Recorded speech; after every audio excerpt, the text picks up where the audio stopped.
Fucking, he went deep into this. Go back and watch that one. Okay, now there's Josh. But no, he explained it so well, and but no, just anyway, what were you saying, Sean? Sorry about that. Anyway. Okay, the reason why John is not a fan of the character of Rey is because he thinks that she's too overpowered for no reason. What about Luke? Let's take about him and but with Luke, they could blow up the whole fucking Death Star in the first one. Like, what the fuck? Here's the thing, though. But at least with Luke, his powers developed over the course of the movies. He wasn't just masterful like that. Dude, did you see Rey in the forest scene on that one planet with the fucking Kylo Ren? All she had was a blaster, and Josh, that is the coolest pose I've ever seen you in. But no, anyway. Hello, guys. Hey, Josh, we're just kind of discussing whatever. We're talking about celebrating the crazy nerd pack and all the bullshit we talk about. So cheers. Fun. Protein shake. Cheers. Parker, let's put it this way. Kylo Ren is nothing but a spoiled, entitled asshole. Oh, it's Star Wars Episode 2? But again, guys, anyone? But again, the thing. Okay, guys, look, this is so disgusting. And for the 1 year anniversary, I'm gonna chuck this. This is very disgusting. Okay, Chuck, do it, man. Do it for the nerd pack. Do it for the nerd pack, man. Oh God. Oh, he's gonna die. Yes, Kylo Ren is an. Okay, so. I hope Kylo Ren. Let's see. No, Sean. I'm sorry, guys. I can't hear anything over this guy gagging. Oh God damn it. Sean gags all the time, though. So okay, Sean. Here's the thing. Let's take a look. Yeah. Okay. You take A New Hope and The Force Awakens. They're both the first parts in their own series or trilogies or whatever. You look at Vader and Kylo Ren, the two main villains of each film. You tell me which one has more development with the character. Just those two films. Vader, automatically. How? Explain. Okay. No. Just be quiet. Just okay. Sean, just the first film. Any knowledge, comic books, cartoons, the prequels, Empire, Jedi, fuck that shit. We're back in 1970, and so judge where's the development in Vader besides he's Space Hitler? Funny Space Hitler. Yeah, okay, let's what, Sean? I couldn't hear you. Wouldn't the Emperor technically be Space Hitler? That's again. Where's the development? Okay, you want the development, sir? They say that he was once Obi-Wan's apprentice. Okay, we don't learn that he's his apprentice in the first film. Yeah. No, we learned that he was. We apparently know they're old friends or some shit. That's all we know. Was my apprentice at one point before he turned to the dark side. But we don't know he's Luke's father. I didn't say that. But he doesn't say anything about him being the apprentice. That Vader was once my apprentice before he turned to the dark side. I never said the part about the father part. He doesn't say that about the apprentice, man. I'm telling you, I've seen that movie 1,000 times. He never says anything about being the apprentice. I'm telling you, because he's like he was a Jedi once. Well, that's what he was, but the learner. Now I am the master.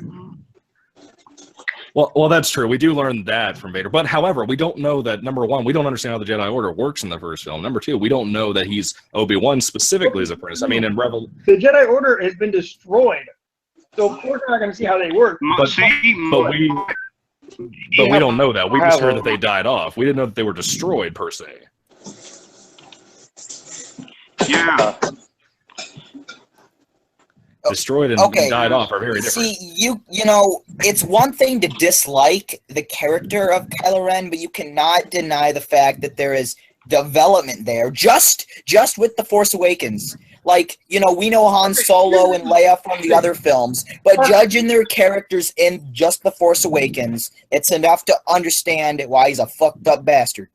Okay. Well, even aside from that, without... Yeah, okay. I like Kylo Ren. Okay, here's the thing. The only thing that makes me slightly like him, and I do mean slightly, is that he is the son of Han and Leia, Luke's nephew, and Anakin Padme's grandson. But to be fair, I literally care about that character. But to be fair, the thing is though, But to be fair though, fuck that character. But to be fair though, my girlfriend had never seen a single Star Wars movie until we went to see Force Awakens. And what made Kylo so awesome to her, not so much awesome, but a character for her, is that he murdered his own dad. Yeah. And that's something we never saw. Him doing that in his mind made him go full fucking Sith, and that in his mind is basically now that he's done that, there's no going back. He's full evil. He's full, doing that. So, and I know, Sean, you wanted Han to die and him flying the Falcon into something and committing suicide or something. Oh, that's too much. Sean, that's too much. Yeah, I know. Harrison Ford. No, man. No, I know there's a joke. Harrison Ford probably suggested that, man. Can I just be like my character and kill myself? Okay, look, I'm sorry. God, let me speak. I'm sorry. When Chris Hemsworth movie gets a more heroic fucking death than Han Solo. Wait, what gets more death? I didn't hear you. When Chris Hemsworth in the first movie I can't hear Sean. When we talk about George. Let me speak. It's pretty sad when Chris Hemsworth in the first Star Trek movie, which is also directed by J.J. Abrams, has a more heroic death than Han Solo. That's pretty sad. We only saw for 5 minutes. And guess what? Guess what? Badass. Because we know. Like a pussy. The fact that people hate J.J. Abrams for Star Trek and Star Wars, that's unfair to. That's not fair to him. Darkness, which I'm gonna. Okay. You see, Han Solo doing that. He probably knew in the back of his head there ain't going back from from this. That's why he didn't have his blaster out. Just in case he needed to shoot something. You see, so he kind of knew what he was in for. He probably didn't expect it to go exactly. But if you don't feel the emotion there between both two characters and the father and son connection and relationship, then you either never see I don't know how you can't see that.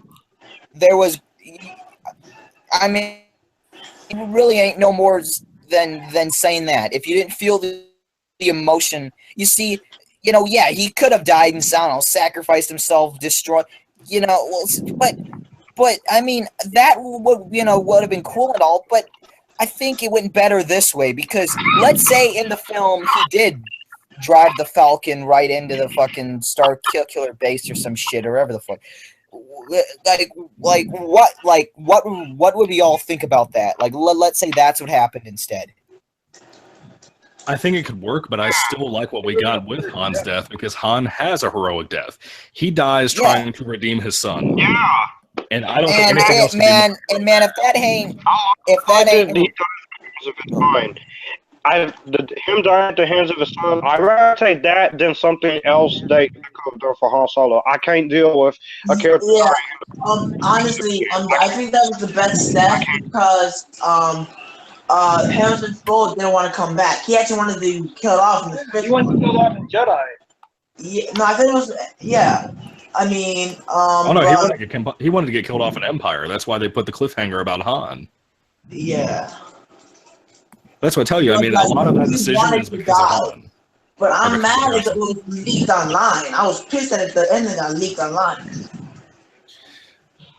Well, I mean, at least they Okay, so for me, what I was going to earlier, what I was talking about when I was talking about the whole Force Awakens thing and why I like Kylo so much, the only things that I still love from Force Awakens, I like the movie, but I don't love it like I did, and that's because the only two things that I think really work for me now that aren't mediocre and mainstream and just dull and overdone is the lightsaber fight at the end is actually emotional, just like the Return of the Jedi lightsaber fight.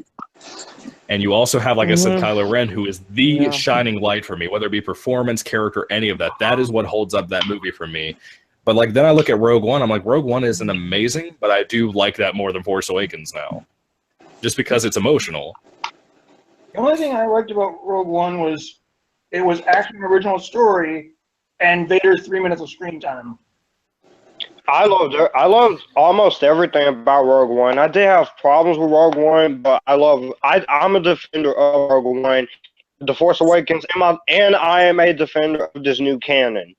If you don't want to read your novelizations, then you're going to be completely confused because Sean, here's the thing.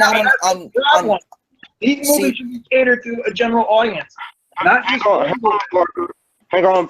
I'm almost done, Park. If you don't want to read your novelizations, then you're not every. I'm sorry if everything has to be spoon to you, but I don't need to see what happens. You don't need to see what happens in the last 30 years after Return of the Jedi, because then Star Wars Episode 7 would honestly just go over long. But I'm a defender of Daisy Ridley as Rey. Yeah, I defend her like Anthony does. I said it. I don't know. I feel like we've got so far, like, for example, everybody, I don't know if you guys are subscribed to Mike Zero on YouTube. Do you guys know who that is? Is that you? Oh, that sounds familiar. Shit. Mike Zero does like, nothing but Star Wars videos. And he keeps doing news videos about Episode 8. One of the things that I keep hearing constantly from people that have been reporting this is that Episode 8 is going to go even further into the flashbacks about Luke with R2-D2 at the Jedi Temple. Now, for me, I understand that we need, like, for example, the First Order, I think, is the dumbest thing ever. Like, there's no reason that should exist, but it does, and I can accept it because it's a movie. But for me, the thing is I don't mind being lost on that aspect, because I can take the idea of, yeah, well, a secondary military set itself up and became the new Nazi world order. I can take that and make up my own background. But the thing is with the Jedi thing, with Kylo Ren killing his brethren and whatnot off, I can take that to an extent, but the point is that we can get more information on that. That's what I'm concerned about. This whole series, this new trilogy, is focused on the Skywalker bloodline. It just is. It's focused on people involved with them. So I don't think it's a problem to keep focusing on that. Since my problem is that this trilogy, when this trilogy ends, there's nowhere else to go. You've explored all the routes. If we're doing with Kylo Ren what I said about Kylo Ren is the good version of the telling of the Anakin Skywalker story. It's actually full. It's actually complex. Hopefully, it will stay that way. That's the only thing I can see, because after Episode 9, we don't have anywhere to go. There's nowhere worth going after that point, aside from possibly doing Old Republic stuff. If the Old Republic still exists, we don't know if canon still says that exists. Darth Vader movie still mixed for me. I don't see Darth Vader. Because they pretty much I don't see potential for that, Sean. I don't see potential for Darth Vader. I don't see what the point of that would be, because they've already done pretty much everything they could with Vader. Yeah, basically. Yeah, they did. The thing is, I like how Michael says that the First Order has no reason to exist. Neither does Episode 7. The story was complete. Does any film have the reason to exist? I'm just saying. That's the ultimate question, ain't it? There's no reason for 7 to exist. The story was done. But like I said, and that's why I take it with a grain of salt, because I'm like, that's the kind of thing you're going to get with a sequel. That's the kind of thing you're going to get with a movie anyway. Like, for example, that's like saying Raiders of the Lost Ark, well, Indiana went through this horrible experience. He literally watched people melt, and then for some reason decides to go ahead and get involved with hunting treasure again. And, you know, it's those kind of things that you just have to take it. You just have to go with it. Yeah. Saying Episode 7 doesn't need to... Empire That's Star Wars fun. Vader and the Emperor were dead. There were no reason to continue with Episode 7 at all. The same way people say Episode 7 didn't need to exist is the same way people say Toy Story 3 doesn't need to exist. No, that's true too. Exist.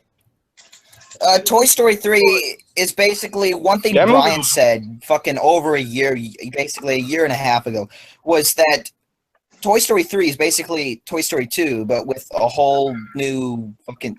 It's basically the same film, okay? Here's the thing with... Okay, but the thing with... I don't mean to interrupt, but the thing with Toy Story 3 is that it was centering on what had been built up in the earlier movies, is what would the toys do if Andy would actually grow up and go off to college? I could say that they did about The Force Awakens. Yeah, exactly. They followed up the story about what would happen with Luke, Han, and Leia and their kids, and what would happen after that shit. So what's the argument there? Well, in defense of Toy Story 3, I think no Toy Story 3, no, the man. reason I give it... No, man, I love Toy Story 3. I'm just saying it is Toy Story 2. It is. No, I know what you mean, but that's my point, is that, okay, so where I stand on movies now, this is one of the reasons I keep getting disappointed with things, is because sequels have hit this point where they are a remake of something else or a copy of something else. The thing with Toy Story 3 is that it's a good copy. You know, it's hard. Tell me you didn't cry watching Toy Story 3. Or at least get close. Oh, man, I cried like a bitch. And that's my point. That's a good copy. I don't mind that. I think Force Awakens is like a mediocre copy to a degree, aside from the Kylo Ren stuff being great for me. And then you have something like, I don't know, like the Terminator series. Even though I enjoy a lot of those movies, they're almost the same movie every single time. Hey, we found out something come back from the future, or we got to stop the future. But see, I think T2 worked in the way because it was the first film to do it, to where there were two things going at each other. And then T3, after that, it's just bullshit. And you see, Terminator Genesis, man, I wish they stuck with that first act of that film. The first act I really fucking digged, because with like them going back and you see John Connor and Kyle Reese like talking, and man, you're like, man, this is exactly what happened right before the first film. And then I love see, I wish they stuck with more of that stuff instead of going into this whole other Skynet trying to stop this fucking tablet, or like who gives a fuck, I wish we would have got a Philip action cameo. But see, that's my problem. Even if they'd used stock footage, I'd have been fucking happy. But see, my problem is that everybody keeps judging Terminator Genesis on that behalf of, well, why didn't you stick with the future? Well, what's to say they weren't going to go to the future? It was going to be a trilogy. It was already signed on and everything. They had the directors. They had everybody on board. But ain't the Terminator films about going back in the past and stopping things instead of going to the future? Because that's how time works. We are going into the future as we speak. But if you're going to make excuses for T2 to exist, then you have to say that Terminator 1's pointless and should be forgotten, and the T2 is basically a reboot, because T2 has no reason to exist according to the end of Terminator 1. According to the end of Terminator 1, that entire future is ended. I think you just blew my mind, you confused me, and corrected me at the same time. But that's what I'm saying. That's what I'm saying. You just mind fucked me. Well, that's what I'm saying. I mean, with Terminator, it's a great example of, like, you just have to accept stuff like that. Like, it's a movie series. Like, I can get over. All right, so, like, with Citizen Kane. Citizen Kane, I don't know how many of you guys have actually seen that. I feel like an old timer talking about this. No. I saw Casablanca. I'm sure we all have. I saw Casablanca. Never heard of it. Okay, Never so, like, heard of it. Kane. What? What, Josh? You man, even if you haven't seen it, you at least have to heard of Citizen Kane. Okay, I'll use a different analogy. Wizard of Oz, right? Okay. I find that so funny because that's even older. Wait. It is. Josh, are you serious right now? Yeah, it is funny. I never even seen Blade Runner. Whoa, Dude, I've never seen what? I'm not. Well, I never seen. You never seen any good movies, John. You like a Nightmare on Elm Street remake? It's like shit or something. Yeah, and this is coming from the guy who thinks like just about every other remake except for Nightmare on Elm Street. What do you mean? Give me What's the Jason remake? Like the Chainsaw. Because the Friday the 13th remake is the Friday the 13th film. It's about a guy in a hockey mask killing a bunch of douchebags. That's what the film is. Thank you. It actually is just like the other films. Nobody else ever defends that point of view. Just and like the Texas Chainsaw Massacre remake is just like the original, but it expands on certain elements with the story. It didn't ruin any of the lore. It didn't fuck up Leatherface. He was actually kind of a badass in that film. You like the Beauty and the Beast remake more than the original? I do. Listen, guys, you guys are gonna hate me on this, but I love the second Rob Zombie Halloween. Man, dude, I love it. Dude, man, you are right here with me and Michael. We both think it's good. The director's cut is like the best. I love the director's cut. It's so much fun because they're being a bitch then. Yo, you guys remember the scene with the breakfast scene? Like in the breakfast, like one day at a time, babe. Right? Director cuts like one day at a time, one fucking day at a time. If I hear that, like that, I love because it shows how crazy she's getting. She's still she's mad. I think you gotta count Rob Zombie's Halloween 2 as sort of a Halloween 3, because it ain't your typical Michael Myers storyline, even though it has him in it. You know, Michael Myers does stuff. Yeah, he looks like a hobo in the fields. We know he looks like Rob Zombie or whatever the fuck. But see, if you take Halloween 2 as its own horror film, it I think it works. Well, the thing is that Rob Zombie actually, number one, made his own original film, but number two for me is that it's an art film. H2 is an art film, and that's what makes Michael, it special. That's why I'll still defend the first Rob Zombie's Halloween, because it wasn't a shot-for-shot remake like the Elm Street or thank you. It was his vision. I know some people might say, well, we don't need the backstory. Hey, I like the backstory. I like some backstory. I'm sorry. I'm an origin kind of guy. I'm sorry. Yeah, I maybe could have done a little bit less cussing in the beginning. Like, I could have done a little bit less of that, maybe. But it's his vision. People, it's his vision. And I mean, Michael Myers is a badass, busting down walls. Freddy Krueger in the Elm Street remake looks like fucking fried goddamn KFC, kind of, you know. He's, you know, fuck that. That ain't Freddy Krueger. The real Freddy Krueger. I've even said why the film failed. I think there's even a video about that on YouTube. Okay, Michael Myers in that film was a badass. No, here's what Robert said why the movie failed. He thought it came out too soon. Of course. You know what? The reason why he said that, because he died. You know what? Because if he actually said what he actually thought and said it was a big steaming pile of shit, he would be kicked out of fucking Hollywood because you can't speak the truth anymore. You got to sugarcoat everything. Well, it's like the more you guys remember what's it called? The time that scene. What was that scene? Shit. There was one scene in H. I think it was H1. What was that scene?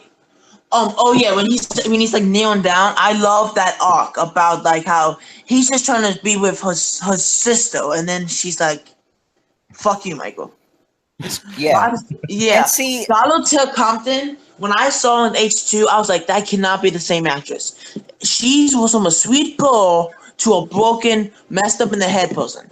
Yeah, because you see the events and shit she went through in the first film. And that's more realistic. No offense. I love the original Halloween. But this is more realistic what would happen after you've been through some shit. This is actually what more likely happen than what happened to Jamie Lee. Sean, shut up for a sec. This is... Let's be honest. Savage. We can I am a savage. You can ask all of them. Let's be honest. If I love Jamie Lee as Laurie Strode, but you have to admit, what happened to Jamie Lee's character isn't as like what could really happen to somebody as Scarlett Compton. Scarlett Compton seems like that could really happen like that. It can happen like that to somebody. I feel like Scarlett Compton was maybe a little bit better. Not saying she's better, but like about the arc and how she deals with it, she does a better job dealing with Michael Myers than Laurie Strode did. Laurie Strode was supposed to be. If we look at the first Halloween film, without thinking of any of the sequels, all we know Michael Myers is some kid that got fucked up in the head or something's wrong. And you see, the idea John Carpenter had was just that it's just a guy in a mask killing people. Yeah, you know, that's all it is.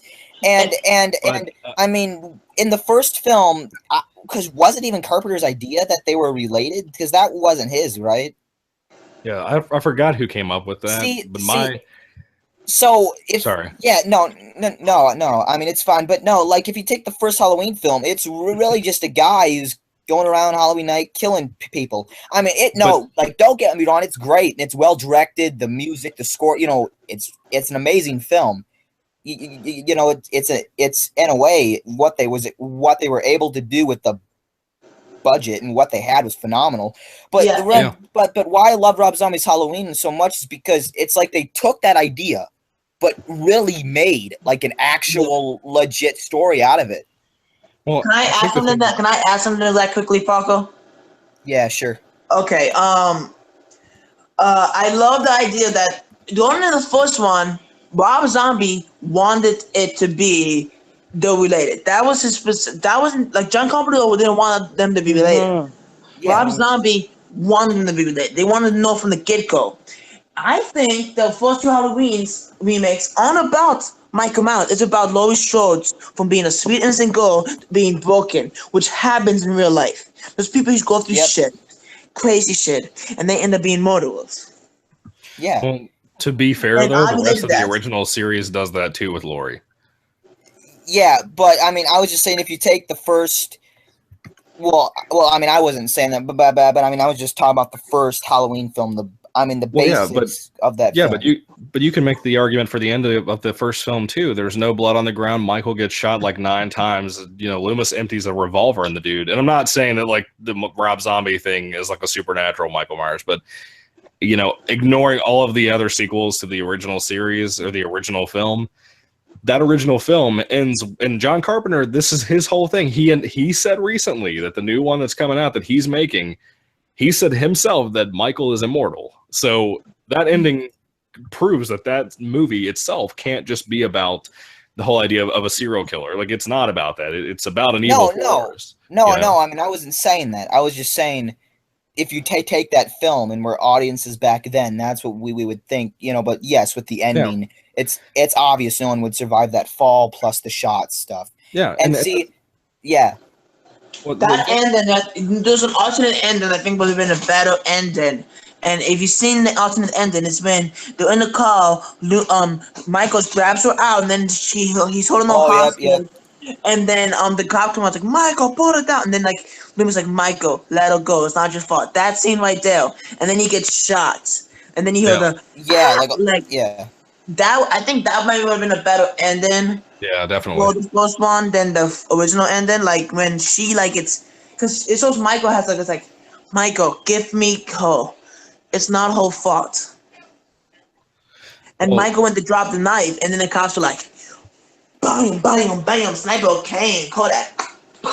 But I will say this, on the H2, one of the alternate endings, the one that it comes with the movie when it's on TV, I love one of the alternate endings. It's the one where where Loomis says Michael's name, and I think he either rips Michael's mask off or Michael takes off and starts screaming. Yeah, he's like, die. He's like, die. Yeah, I love that. I think that's excellent. Like, that's something we've never done with Halloween, and it's because it's shown that Michael is like he knows like what he did to him. He's like, you caused me all this pain, Dr. Loomis. You caused me all this pain, so I'm getting my comeuppance because of this. Okay, because I know, because there was just a few scripts going around for the Halloween 3D and the Halloween Returns, and I read a few of those, and I like a lot of elements out of those scripts. I don't know if you guys read any, and any of them or found them. Yeah, but there was a lot of good stuff I liked about it. Of Halloween 3, it's a Rob Zombie sequel. I'll send you the script. It's an amazing script. I would have honestly liked to see that. I'll send it to you. But see, the one thing I don't want them to do, which I guess they aren't, I think what you said, Michael, is that they're making him supernatural, like he's not human. You know? Like John Carpenter. Because I don't want him to go the route where like he's human, because then it's like because that's not. Because see, the one thing, just the idea of somebody, because in all these horror films, like oh my god, it's in my dreams, or like you go to a campsite and then there's a guy or you go to some weird fucked up town in Texas and you get killed. But see, the thing about Halloween, hey, I'm in Texas. What? Well, cool for you. But no, anyway, as I was saying, wait, see what? What? No, I'm just gonna die and I'll blame it on you. It's fine. Okay. I don't even know what you're saying. Anyway, the one thing that always I loved about Halloween, because it takes place outside your house or in your house. I mean, just the shots of where like he's like standing in the background outside of a window. And he's just like looking at you, like. See, there's something about him, and that's why I love just the character of Michael Myers. Because I'll admit you don't need a backstory, you don't. But I didn't mind it in Rob Zombie's Halloween. I know everybody lost their shit. I didn't, I thought it was, especially because we never really saw that. But if they were to do it again, we're like, yeah, like that kind of goes back to the Spider-Man origin type shit or whatever. You know what I mean? Yeah. But see, I just what the main thing I want in this new film is that part of Michael Myers is that It's that very because even in Rob Zombie's Halloween, you don't when he's in the mask and in that second half, it is mysterious. That second half is one of the most badass Halloween parts of a movie ever. I love the second half. It's so badass. Yeah. But it gets a little weird. Listen, Joshua, the only thing that got weird is when you saw the naked girl and something happened. He's like, "What's this happening to me?" And you got scared. That's the only reason you think it's real, okay? There are some weird parts in the movie. Like what? Watch. Certain scenes or stuff you want to talk about? Is when Lori, she's in the bathroom and then she has a vision of her killing Annie. I thought all that was weird. And then that the was mom, in the second one. And I love that because I think that goes back to what Michael was saying with it being like an art film in a way, which I do agree with. It definitely has that feel and look to it. But yeah, I mean, I think what gets me. Okay, so I'm so worried about this new Halloween movie. I'm so worried about it because I grew up on that first movie. And what scares me to death is the fact that I can tell you, first off, number one, it's going to critically fail, and I can promise you that. Probably. No, there's no probably. It will. And the thing is, for that, the horror fans will like it. The Halloween fans will probably like it. But the thing that's going to kill that, one of my points I was going to make earlier about the original Halloween, number one, it was made in what, 1980 or the 70s? It was something like that. 1978. Yeah, it was the late 70s, 1970s. Yeah, and the thing with that, the thing we have to remember is, like, when we watch movies that are old, like, for example, I love black and white horror films. I think they're amazing. Yep, I think they're absolutely amazing. If you did not have actors overacting back then it wouldn't have been good. And that's the whole thing. Like, you have, for example, Wizard of Oz, everybody's talking high pitched. You ever notice that? How everybody's talking super emphasized? Everything is super, really emphasized when they're speaking. And they did that with movies back then. With the 70s, you got character not through action really, but kind of like through persona, but like not even by the words they spoke. It was usually like persona. Like that's what I've always noticed with like 70s horror movies. Wait, I actively try to avoid black and white films. Why? Because I was raised in the world of color. You're raised in the world of what? Of color TV and color film. It's nostalgic, man. Sean, I swear to God, if you have not seen It's a Wonderful Life, I'm literally going to come and slap you in the face. Like, hey, I'm gonna go I don't understand. No, You're wait, older guys, than me, okay, Sean? Guys, Sean, have you not seen It's a Wonderful Life? Because I saw that smile. No, I've never seen it. Oh my God. Yo, Michael, I got you, man. I'll buy a plane ticket. I'm gonna come pick you up. I'm gonna come to his house. Pick me up, man. South Dakota, I'm right here. Okay, bro. The private jet, you know what that shit is, man. We mean savages up in here. We'll be like, yo. I'll be like, I'll find John Travolta. I'll be like, yo, John. I know you're cheating on your wife again. If you don't want me to tell her, give me your jet. What, like, Sean? Seriously though, It's a Wonderful Life is one of the best movies ever made, and I'm not saying that because it's black and white. I'm not saying it because of any reason. But it's amazing, dude. But anyway, getting back on point though, like for me, this new movie. Okay, so I'm pretty sure the last John Carpenter movie was The Ward from 2009, and I love that movie. The Ward is like a 70s horror movie. I love The Ward. It doesn't have that great of a soundtrack, but it is a 70s horror movie in an asylum. It feels like it. It looks like it. It's a 70s horror. And I've actually almost gone to an asylum before. They almost put me into one in the hospital, and that scared the shit out of me. Like, because I know it can happen to someone. Well, like the thing is for me, like the original Halloween, if it was released now, it wouldn't be as scary as it was back then because people hadn't seen that kind of thing before. And I think one reason Halloween's gonna fail is, number one, you have done everything you can possibly do with the slasher genre. There is nothing new that you can do. However, characters can make up for that. But however, we're talking about Carpenter.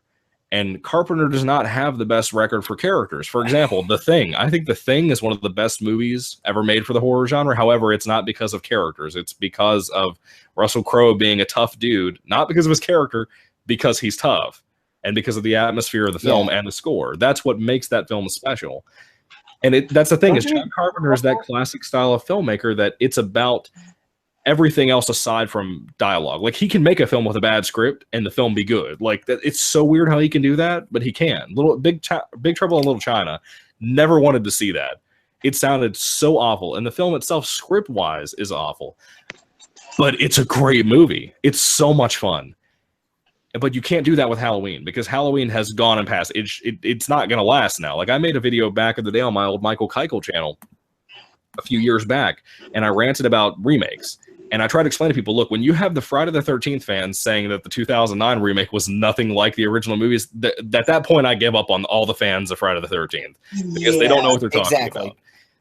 They might not enjoy it. Yeah, like they might not enjoy it. Like, for example, I think the Friday the 13th remake has way too much nudity in it, and it does.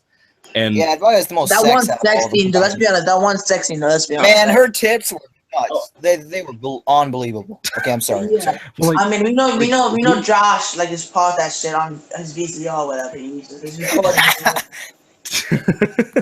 I think one of the things that film passed up that they should have done is show Jason's face. They showed the outline, but they would not show his face. You had to buy action figures to see Jason's face. Oh, poor baby Josh. No, I don't think we made Josh upset. I think it was. He's been leaving in and out throughout. If he got pissed, he would definitely say something. Yeah, it's just his internet that got in and out. It's been doing the entire night, so it's cool. Anyway. No, hey Michael. I think you're one of my new best friends now because of all the shit you just said. Well, like, dude, I just get mad because people are intellectually dishonest over things lately with movies. Exactly. I hate people who just like, this movie's good because this person says this movie's good. I hate people like that. Well, yeah, and that's what got with Wonder Woman. You would have their own opinion. Like me and you, I don't agree with you on some of the stuff you say, but I agree on it. Like, I think you're awesome because so is Paco. You guys like what you like. You don't care what people think. Like, it could be biased, but like, I'm gonna be honest. Like, there's some movies like Star Wars. I'm gonna be honest. You're not gonna hit me on this. My favorite Star Wars of all time is Star Wars 3: Revenge of the Sith, and you guys gonna hit me on that. No, just I love that movie. I don't know what you're talking about. Yeah, like how I actually like it more than Return of the Jedi and The Force Awakens. That's my favorite one because it shows Anakin going to the deep end. He's like, "You want my blood, Anakin? I love you." Yeah. Like that. Matthew, since you said that too, I'm glad you said that too. Says Sean. Okay, here's the funny thing is, Revenge of the Sith is the only Star Wars movie I ever saw in theaters. Oh man! Did you enjoy it? Did you enjoy it? I still enjoy it to this day. Okay, so you're actually being smart for once in your life. Matthew. Yes, Anthony. I'm glad you said that too, because what people have their own opinion. Says Sean loves to give me shit for liking the Amazing Spider-Man film, which, like I said, I'm to the point where I don't give a shit anymore. Me and you both, man. I hear so much because I hate 2, but I love the first one. That's my favorite, hands down. And I get so much crap for that. I don't care who I'm talking to. You're not alone. You're not alone.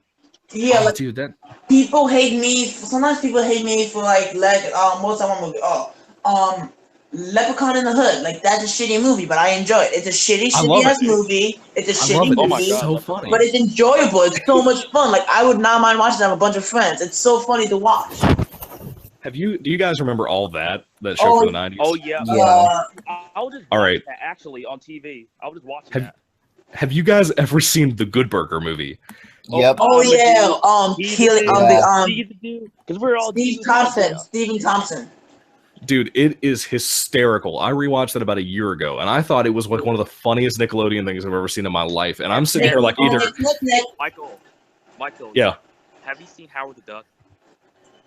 Dude, see, that's one of those things where I wanted to see it because it looks like my kind of movie. Like, I want to see it, but I cannot find a copy to save my life. I love that film. I don't give a shit. See, and I'm like that about the original Daredevil. I'm like, it's a punk rock film. It's not meant to be like. Oh yeah, like, I love it some punk.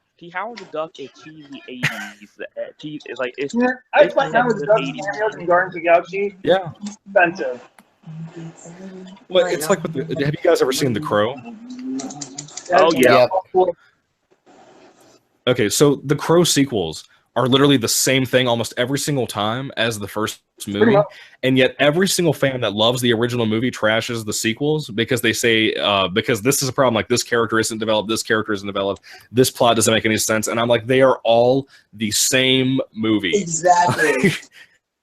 Like Scream, like I'm gonna be honest. My favorite Scream is Scream 4. That's my favorite Scream. Scream 4 is my favorite. Okay. Like, And my favorite Friday the 13th film was actually Part 6. Which one is that? That one. Jason, I think Jason Lives. I don't I mind love that one. I love his that beard. one. He has his, it's the 007. Remember the double? He does like a 007 entrance. That was weird. I mean, that's definitely in my top 3 or possibly at the number 2 spot. Yeah, but part yeah. 4 always been because man, I remember seeing that. I still have the same VHS tape. Man, I remember seeing that when I was like 8 years old, popping it in, and I was I was scared as fuck. But that was one of the first horror films I ever seen. You know what movie Parker, do you actually remember what scared my me, favorite was? and it actually scared the shit out of me when I first saw it, because I used to actually live in the same situation, was Conjuring. Oh, shit. Oh, Conjuring's that pretty movie's good. not even scary at all. What? Okay, Oh, Dude, dude, coming from the Nightmare on Elm Street remake fanboy. It's that's the Chucky. Okay. Okay, but Okay, so for, listen, Beto, when you live in a house that has been haunted, when you honestly live in a house that has been people who've been more than it, then come talk to me and you see that movie. Because that shit, trust me. I mean, I'm going to be honest. We were saying that The Conjuring one was a scary movie 2013. I saw the movie, like, yeah, I'm so scared. But you like the Elm Street remake, though. But were you scared about the? But were you scared watching the Elm Street remake? That's the question. Were you I'm scared? scared of, listen, guys, I'm scared about watching it because it burns my You know eyes. what? Like Jaws. I'll admit I'm scared of the film because of how bad it is. Dude, it Exactly. traumatizes me. Exactly. I had to go to therapy after I saw it. I had to go to therapy. So I'll be honest, dude. Like, since we're on the topic about James Wan movies, anyway, one of my favorite, hands down, one of my favorite, like, most rewatchable things I've ever seen in my life that most people for some reason hate this series is Insidious. I love Insidious. I've only seen the parts first of the first video. one on I've TV. only I seen should the first rewatch video. them or rewatch how much are there? 2, 3? There are 3. So Okay, I watched should like probably the rewatch first it. one, Then. Michael, I got a question for you. What? What's actually the franchise or horror film or franchise that got you into horror genre? What did you say? I said, what is the horror film or franchise that got you in the horror genre? Okay, so that's a bit of a hard one because, like, I've been watching horror films since I was a kid. Like, we're talking about thinking about like 15 years ago. So I would say that the one that I grew up on, like the one, was the first Halloween. And I watched that into the ground. Like, for example, Blockbuster and Hollywood Video, they had knockoff movies of that. Like, there's one called, I think, Bloody Murder and Bloody Murder 2. That's like a ripoff of, like, Michael Myers meets Jason Voorhees. I think I've heard of that. Dude, and it is so awful. But when I was a kid, I would buy stuff like that or, like, rent it at the stores. And, like, I would watch it, like, immediately as soon as I got home. And I loved them, dude. Like, I have so many good memories because of stuff like that. There's this awful, I mean, hands down, awful ripoff of Halloween. It's called Halloween Night. And, like, the cover is, like, a pumpkin with a fist and a knife coming through it, right? Oh, yeah, And that definitely sounds like a bootleg. You have no idea, dude. There's this guy, like this teenager or kid or something that goes somewhere and, like, this is fuckboy, you know what I mean? this pipe breaks, right? And it blows steam in his face and, like, melts his face, so he wears a mask all the time. I don't know what that has to do with him wanting to murder people, but he does. And it's so awful. To this day, I remember how awful that movie was. Yeah, there's been But so it's one of many those things, like I parodies said. of like Halloween and a lot of parodies of Alien and Predator too. So yeah. Yeah. Well, like, I wouldn't even mind if it was a parody. Like, this is just an outright ripoff. Like, I don't know how they didn't get sued over that. Like, but I'm Like, cool for with it me- because I grew up on stuff like that. For me, Let's talk about how shit Matthew, Smykle remake is. And I The for me, Smykle remake is shot by shot. Oh, when Norman Bates actually beats his fucking dick. That is Yeah. Oh, dude. The only I didn't difference finish the between film. the only difference between the original Psycho and the new Psycho remake Psycho is they're all the same thing except it's in color. That's the only difference. It's all shot by shot, but See, different but actress and different colors. I no joke. Stopped watching the film. I haven't seen the rest after that. Him fucking you just fucking whacking off right there. Like, what the fuck? See, for me, I think all the Psycho movies, like, I've seen all of them a ton of times. Do you watch But the I'll be honest with Hotel you. TV show? I didn't, but I kept hearing really good things about it. I watched, like, the premiere I episode. really do like it. Really? Yeah. I'll try that out, man. Well, the show's ended now since it has season 5. Yeah, I mean all of it's on Netflix now though. Yeah, I'm gonna go there, But do me a but as I was favor. saying, Michael, I was saying that. When the air is not flowing, it's not going. I can hear everything. Is anything on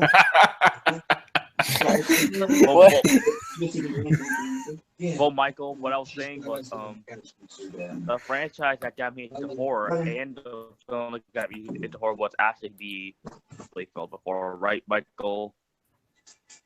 I'm sorry, man. I couldn't hear you. I was thinking about the air flowing. Yeah, dude, Sean, did someone come in your house? Or, like, it sounded like someone I never heard before. Just like Samuel Jackson came in your house, turn on the motherfucking heater. It was like it's 70, like who was that? That was my dad. Wait, no, but I'm talking to Sean. Dude, someone came into Sean's house talking about the heater as well, or the 70. That's when the podcast focused on him. When me and Parker was just like, what the fuck? Yeah. My dad was just in here, so don't. Man, the nerd pack needs some heaters up in here. Yeah. Oh, look at this, people. Here we go. Oh, I'm about to diss you. Thank you. The franchise that got me to horror, because Michael, you've seen the Child Play films before, right? The Child Play films? Hello, Michael. Yeah, Chucky. Can you hear me? Yeah, Michael. Can you hear me? I was saying what the franchise that got me to horror was actually the Child Play franchise. I know that kind of sounds.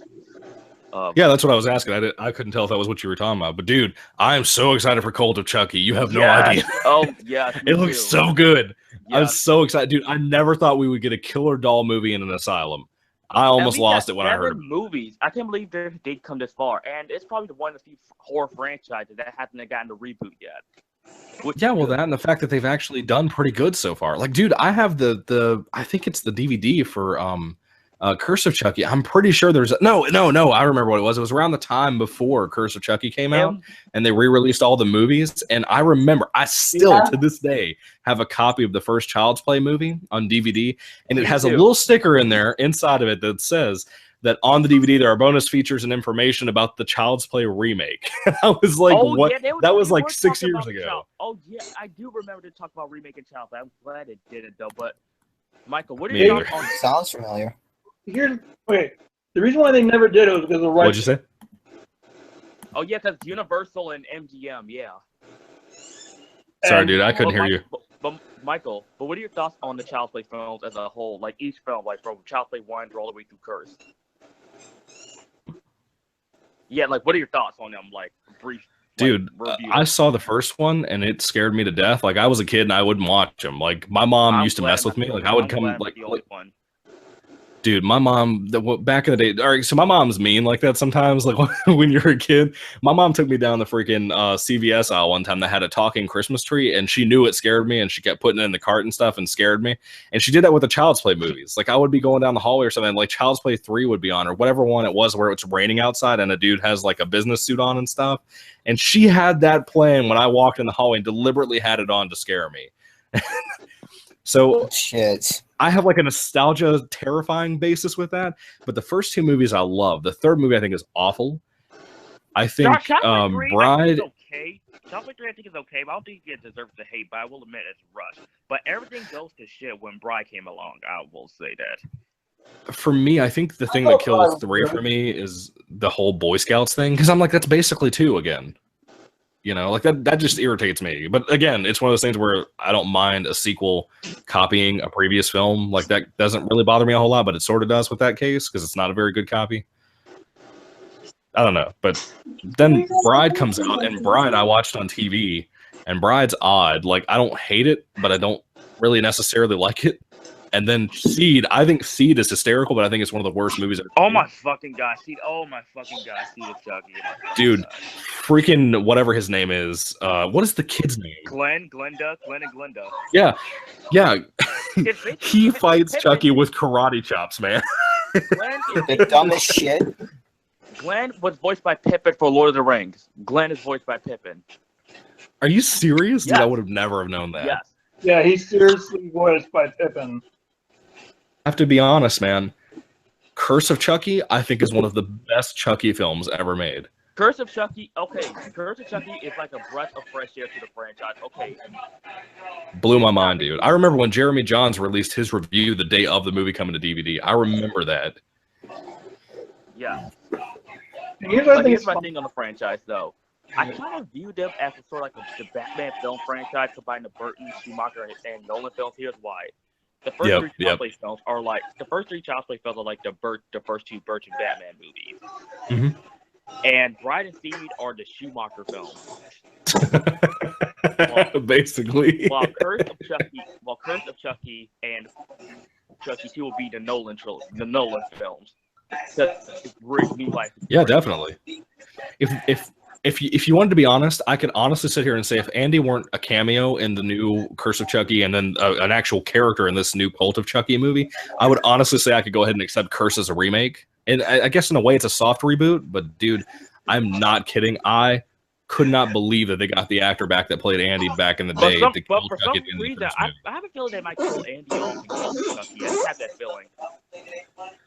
Yeah, well, I'm scared too that they're gonna do the whole psychological. Oh, well, really, the girl in the wheelchair did all this murder this time in the asylum. That's what frightens me. Trying to play that, but they're trying to do that by spinning and saying that Nika's the reason why her family's dead. Yeah, and like somebody else had pointed in the comments section when the day the trailer came out, I remember one of the ones I was like where I watched that in the comment section. Somebody said, "Isn't it interesting that all the death scenes, the girl in the wheelchair is there?"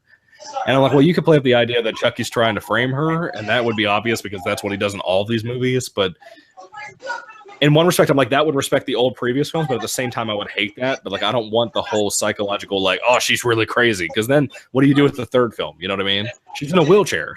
Like, if you got murdered by somebody in a wheelchair, you have not accomplished anything in your life. Yeah. Exactly. Dude, I'm finally glad to see more. I know Sean's a fan of the franchise. What is that noise? What the fuck? Yeah, because I know Sean's a fan Josh of the franchise. again. But thank you, Michael. Josh, you done being butthole? You're welcome, man. I don't think he ever understand. was. But no, I agree with you, Anthony. I have the same view on that stuff, man. I agree 100% about your whole Batman thing. Yes, I actually have a shit ton of Chucky shit in my room, too. I got, like, the talking Mesto doll, talking Chucky doll that has the guard up look from Bride. And I also do got the doll from Spencer's that even though it is a piece of shit. I even have the 6-film collection and the T-shirt, and I got so many other shit you could think of. So, yeah. Yeah, I had you know, I'm one of these people that like, so I don't really collect merch anymore, but I like every once in a while I'll pick up something and add it to my collection. Like I said, I bought those Atari games just to have them on display. But no, I'm sorry, I was watching a TV show. My bad. Nah, it's okay. It's cool. But like when it comes to regular merch, dude, like I really don't buy a whole lot. Like for example, you know, Spider-Man: Homecoming. I was like the one person I was like, I don't like the new costume. But then I saw the movie. I was like, I really like this costume. I wanted to buy a figure. Now I can't find a figure in Roanoke. Yeah, that's how it is. Exist. And what pisses me off is I liked the costume that he had like before he got the Stark costume. And that's the only figure I can find now. And now I don't like that one that much because it looks good in the trailers and not in the movie. And so now I'm irritated. I thought in the film it looked kind of cool. I mean, I like it. I mean, I don't know. I just like how Spider-Man has to fight with that shit suit, and it makes sense. So that's what he would make, not this amazing fucking suit like in the other stuff. So I like that. I had this really good moment with Rachel when we went to see it. Like she was scared that she wasn't scared. So that was the wrong phrasing. We were watching the scene where he's walking up the alleyway and he's getting dressed. And I hear her physically say, like, she didn't watch any of the trailers. She's not like us. Like, she's not obsessed with this stuff. And we're watching the movie, and she says out loud, the suit doesn't fit him. And he hits the button, and the suit tightens up, and her mouth dropped to the ground. Man, that would have been so cool to see. It was the best thing. I wish I could have recorded that, man. Dude, one funny thing that happened the first time I saw the film, because I saw it 3 times as of now, but you know the last scene when Captain America shows up and does one of those talks. One guy after that scene, or like right when he popped up on the screen, one guy right behind me jumped up and said, "Fuck you, Captain America!" And I couldn't stop laughing. That was he's like, "Fuck you, Captain America." I can tell you right now, man, I'm not staying for any more after credit scenes because immediately the other day I read that they're like, yeah, we're going to do more Captain America PSAs. I'm like, I don't want them. I don't want you to waste my time. I sat through 5 minutes of credits for that crap. Dude, I remember being an 8-year-old little kid, loving Iron Man, couldn't wait to see the first film, saw it with my uncle opening night for my birthday, and sitting there in the theater because I was an 8-year-old that knew about the Avengers and all this shit, but we never knew it was going to happen. And when Nick Fury showed up and said the Avengers, man, me as an 8-year-old, I nerded the fuck out. So, you know, I wish we had more stuff like that because the end credit scene in Avengers Age of Ultron was kind of stupid. We already knew that that's what that's what Thanos is doing. He's getting all the stones and he's going to go kick, we already know that. Make these some surprises. I mean, what gets me too is like not too long ago, I went back and rewatched the first Transformers film. Do you know that they're the ones that started this whole after credit scene thing or mid credit scene? Yeah, actually, yeah, you're right. I did not know that, dude. I wondered. All right, so when I was growing up, I watched Transformers Armada, and I loved Starscream. Starscream was amazing on Armada. They actually really did stuff with him as a character. And then I see that movie in theaters with my grandfather. And at the end of the movie, I never thought about it. Where did Starscream go? Because I know he left. Yeah. And then, like, they 2 don't years give later, a fuck about Starscream. They just don't give a fuck. yeah, I know. Why is he not back? Where is he? I love how they did Optimus in. But see, here's the thing that scene could have been easily attached to the film, and I feel that's what they're doing is they see these end credit scenes as let's just put some of the film in the credits. That's what they could have done with the Vulture and Scorpion interaction at. That was kind of a cool thing, but that could have easily been right before the film actually ended. You see, if you're going to do these great teases, they better be fucking epic and make me because I need to piss and I need to get home. You know what I mean? Well, think about it. How cool would it have been? And a lot of fans would have been mad over this, but how cool would it have been? Even though I think. All right, so I haven't seen The Last Night. I've seen all of your rants about it, Parker. Don't fucking waste your time. Just don't. But I have to see it because I love Age of Extinction and I love Mark. What? Dude, I love Age of man, Extinction. I had to watch Transformers The Last Night. I don't give a fuck what you guys say. I had to watch it because I started watching this franchise. I've been a fan of Transformers 2 years before the came out. I started this because I was a 7-year-old kid. And I have to end it, okay? Well, I'm sorry. You had it easy because you watched it online. Why have to pay my fucking... But I ain't stupid to watch it in the theater. I'm going to watch it online. But for me, though, guys... Man, I remember when I went to see Age of Extinction with friends, I was sitting there thinking, God, I wish I could just go home right now. Yeah, and see, the thing that I'll acknowledge is that Age of Extinction it's not for everyone. It is not. It is clearly a reboot. And it is everything that a reboot would be, but it's everything I wanted. Like we're gonna have Michael, a action. I gotta tell you a story, okay? Yeah. You know the movie that when I left the theater, really pissed off, and actually maybe said my first curse word. I was 9 years old. What was it? Dragon Ball Evolution. I let out of that theater. I do not blame you. The only thing I like about Dragon Ball Evolution is the Kamehameha. That's the best thing about that movie. That movie is like the equivalent of this talking shit about my family or threatening my family. Like, I was going through like some... I was going through like some mental phase after I saw that film. I would just... I don't know what the fuck. Like, no, because here's the thing. There's Ty Jackson. Hey, there's Ty. Hey, Ty, how you doing, man? Thing, Michael. But Michael, here's the thing. After I saw Iron Man in 2008... Yeah, we can hear you all right. Yeah, after you saw Iron Man? Yeah, after I saw Iron Man in 2008, while I was leaving the theater, I saw the teaser poster for Dragon Ball Evolution. That's what happened to me. That exact same thing happened to me. Really? The exact same thing. I remember when the trailer came out, and I was like, oh, yeah, we're going to see freaking Super Saiyan.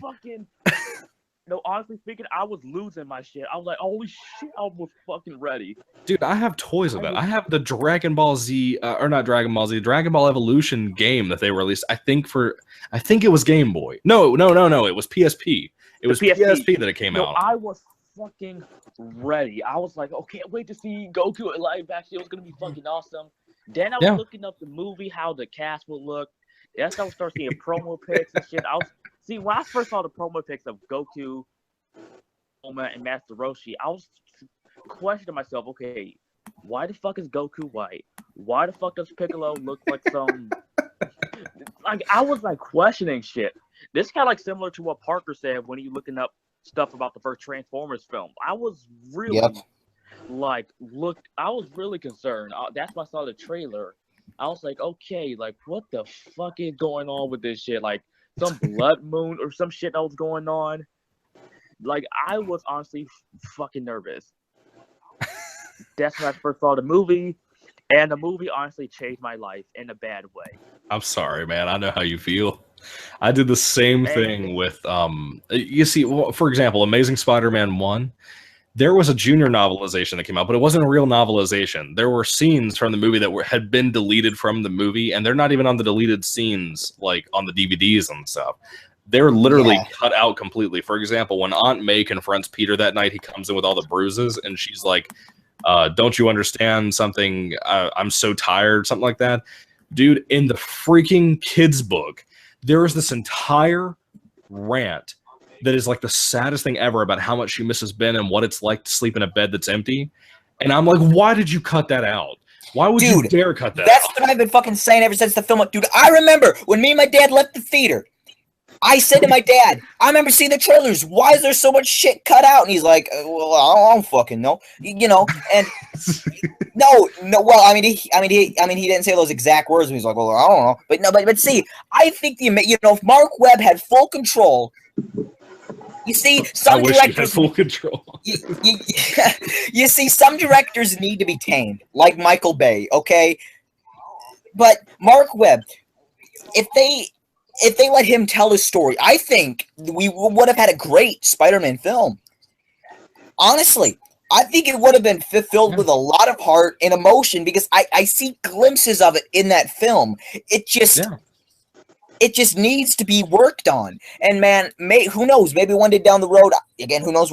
I would hope that this happens if Mark Wahlberg could work on that film because they made Mark Wahlberg. Wahlberg. Oh no! Wait, did I just say Mark Wahlberg? Yeah. I'm sorry. Transformers: The Last Night is still haunting me in my dreams. I'm sorry.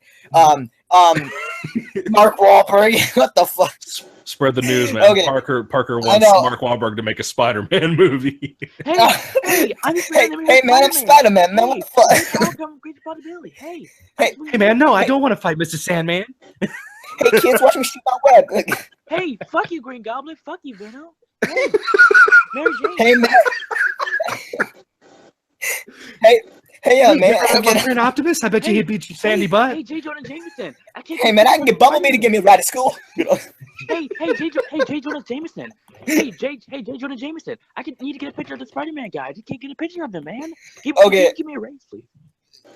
But in all seriousness, I hope they, who knows that this will ever happen, but if Mark Webb could go back and re-release his version of the Amazing Spider-Man 1, because, here's the thing with the Amazing Spider-Man 2, you need to do a whole rewrite, okay? There is no saving that, but I think there is a chance with editing and some certain stuff, you can save the first Amazing Spider-Man. I agree. But with the sequel, the Amazing Spider-Man 2, you just need to redo it, everything. I mean, but no, there could have been a great film, but no, Sony has to, I don't know, be Sony, I guess. Parker, I like how you talk about Amazing Spider-Man 2 Amazing Spider-Man having scenes left out that are left out. Yeah, I felt the same about Suicide Squad. Yeah, that was. No idea. See, here's the thing with Suicide Squad. Honestly, if you see like our older podcast videos, I was honestly anticipating the fuck out of the film. Oh, fucking watching the movie now, it's fucking disappointing the fuck out of me. And not even the extended cut could help that. And plus, the extended edition didn't do shit. I know. Me and Tevye did a whole podcast on the extended cut. We said the same thing. It didn't do anything to help the movie. I was the biggest dumbass when that film was released. I said it was great. Okay. Fuck what you thinking. Get that. Watch that original podcast. Watch our first podcast for the film. I say, man, I had a lot of fun. This is a great film. I was dumb as hell. I don't know what I was doing that day. I must have been so happy that day. I don't know what was with me. Well, I mean, it's okay to like enjoy the only something. thing I could watch from Suicide Squad is fucking Harley Quinn. That's fucking it. Well, like for example, like with me, okay, so what I'm upset over is the fact that, okay, so I don't know how you guys, if you guys read much of the comics or not, but there's one particular writer who takes the Joker, right? All right, so what is his name, dude? Grant Morrison. Oh. So I thought for sure that we were gonna get the Joker from that, where he keeps reinventing himself all the time. Like one day he's like in the business suit and he talks like Mark Hamill. The next day he's like very much in the Heath Ledger joke of like trying to make dark jokes and stuff. I thought we were gonna get something kind of like that. When we get freaking Notorious B.I.G. Joker, I've never in my life been so ashamed of something ever. Here's the thing that pissed me off about Joker is that there were so many scenes of his that got fucking cut out of that movie. Yeah, and he's pissed over too. And is he even coming back? Because I don't think he is. Or I heard he wasn't. Because because I'm not sure how much you guys noticed this or know this, but the essence of the Harley and Joker relationship was cut out of the fucking movie. Yeah, and they put a piece of it in the extended cut. That's all we got. No, well, Sean. Because I was watching behind the scenes footage, and the scene that's in the extended cut where Harley basically chases him down on a bike. There was supposed to be a scene in there that's in the behind the scenes where when Harley points a gun at him, he fucking like backhands her and she falls to the ground. That's not even in the extended cut. Well, you already know how Josh will feel about that. You know that, right, Sean? But Josh, okay, guys, Josh ain't here. Here's the secret. His arguments make no sense. The thing that you know he can watch this podcast too. You know, Parker. You know I don't give a fuck. Well, like what gets me too, dude. For no fucking reason. Okay, so like I was super. Okay, you guys know how much of well, maybe you guys don't know, but I'm a diehard Venom fan. No, yeah, damn, help me, man. Dude, that was the first video I saw of yours. If you didn't make that video, we wouldn't be talking. I'm so I was so excited when they announced Tom Hardy was playing Venom, because then I had hope for this new movie. And now they've announced that there's going to be his wife in it, and that she might be Venom. Carnage is going to be the villain. And as soon as I heard Carnage was the villain, I was like, see, we're already making the same issue. We're doing the same thing that we made a problem with last time. You're going to make him the villain. That is two symbiotic things and two supervillains you have to set up right then and there. Explain why freaking, like, for example, if they're going to do him as if they're going to have Tom playing Eddie Brock, then he can't be Agent Venom and be like a government superhero, which I like. Agent Venom. I think Agent Venom is like my favorite now. Of Venom. I'm just not the biggest. Well, I mean, they keep disrespecting it. Like, now you have this freaking Ultimate Spider-Man cartoon, which I like Ultimate Spider-Man, but they have completely made that character into a joke now. Like, Flash Thompson is not an idiot, man. Like, dude, I'm not kidding. I bought the 2 compendium books. Homecoming. Well, like that dude in there, like, I'm ashamed of him too. Like, I don't want, Flash Thompson. Just because Flash isn't a big jock that he normally is. Do what? Like, is it just because Flash isn't the big jock that he normally is? What do you mean? In Homecoming, or? Yeah, in Homecoming, because most iterations, Flash is this big, muscular, bulked up jock. Yeah. You know what? Is it just because of that people hate this version? Yeah. No, I mean, the problem is it's that to a respect, but the problem, like, for me is that, like, okay, so what makes it so great to me is that what happens is Flash goes out and joins the army because he's inspired by Spider-Man. He gets his legs blown off and more trying to protect his fellow soldiers. He gets that symbiote and basically gets to be a government Spider-Man superhero. He can only have the suit for 72 hours before he officially bonds with the thing. That could be so much good tension. No, exactly. I mean, see, there's so much you can do with just but you see, the main thing is you can't have Venom without Spider-Man, okay? Okay, because it's not like he's some other, these guys have a connection. Yeah, but the thing to keep in mind, though, and the thing that gets me is that everybody's making assumptions on every single side. I don't care what anybody says. No one has confirmed one way or another whether Spider-Man's in or out of the film. But the thing for me, too, is that if Spider-Man has to be a part of it like Civil War, then I don't have a problem with that. I don't see why everybody has this issue of thinking that, yeah, they can't do in that situation the same way they did with Civil War. Like, just have Spider-Man show up and fight the dude. You can have an older Spider-Man. I don't know why everybody has an issue with that. But my problem is the fact that Venom is a spin-off movie. If they include that with the MCU, it is a spin-off movie, and it doesn't work. You can't do spin-offs with that series. You just can't. It needs to be a standalone film that actually is in its own little setup, or it needs to be a sequel. That's the only way you can make those movies work in the MCU. You see, if you do a spin-off and have it in its own little reality, it does not work. Yeah. And this whole Zombieland comedy thing is pissing me off, too, because I'm like, the last thing Venom should be is a comedy. The last thing. Like, a fucking... see, it, to me, you know, at least fucking Spider-Man's in it. That's all I can say. I mean... Like here, let me try to sell you on the Agent Venom thing, okay? In the comics, I read the first compendium, right?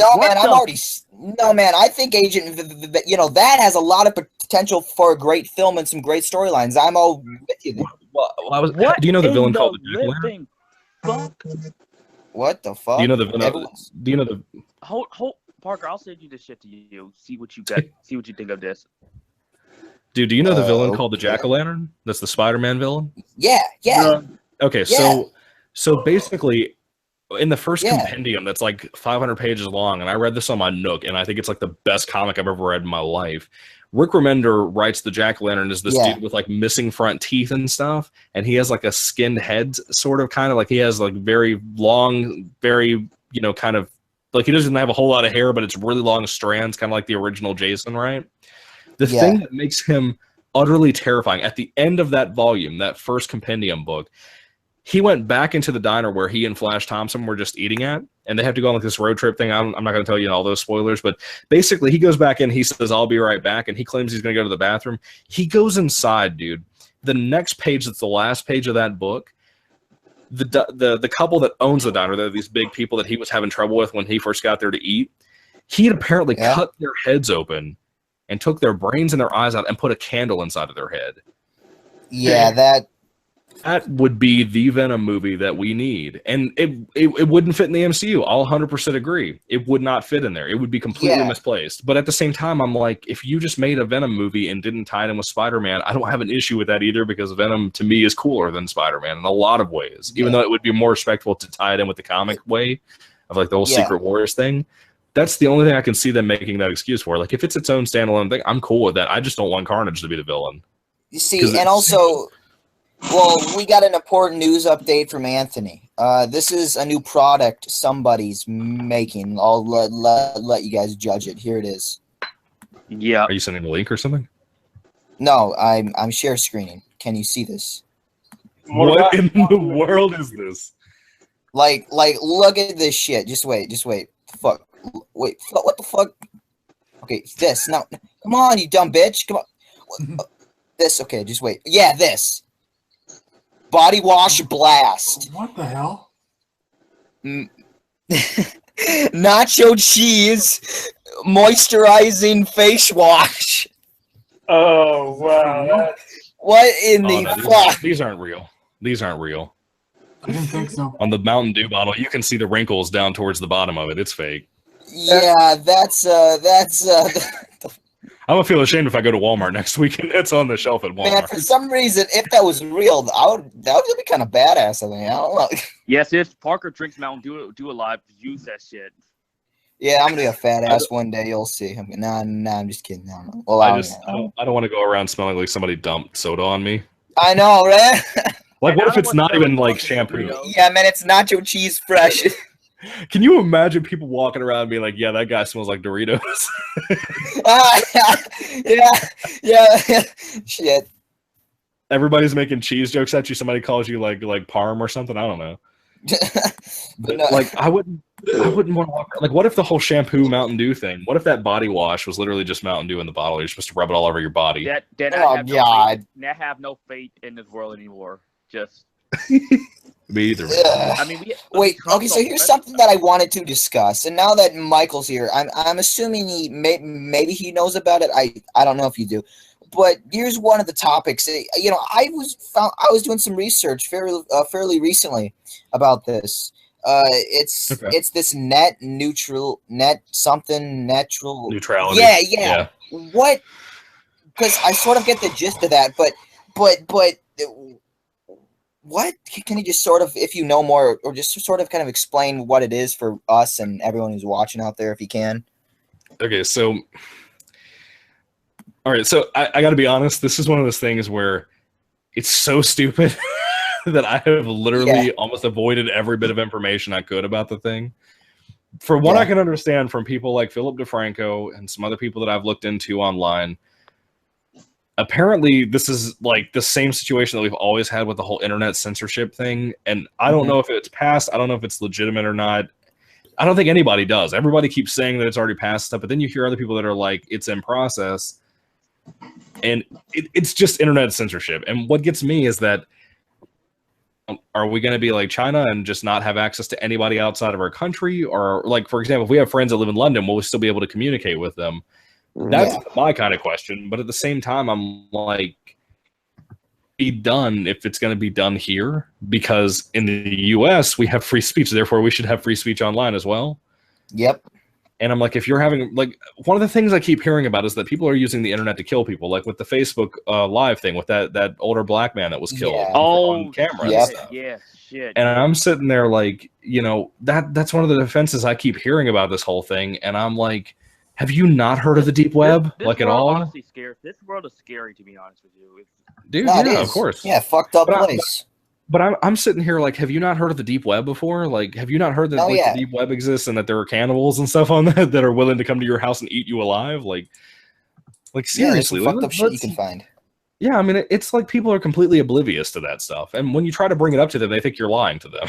Like, I've noticed that at work. I work with a lot of people that are like 30 and up, and I'm 22, of course, so they immediately think I'm one of these people who just make up things, and I'm like, you know, I've looked into that a lot.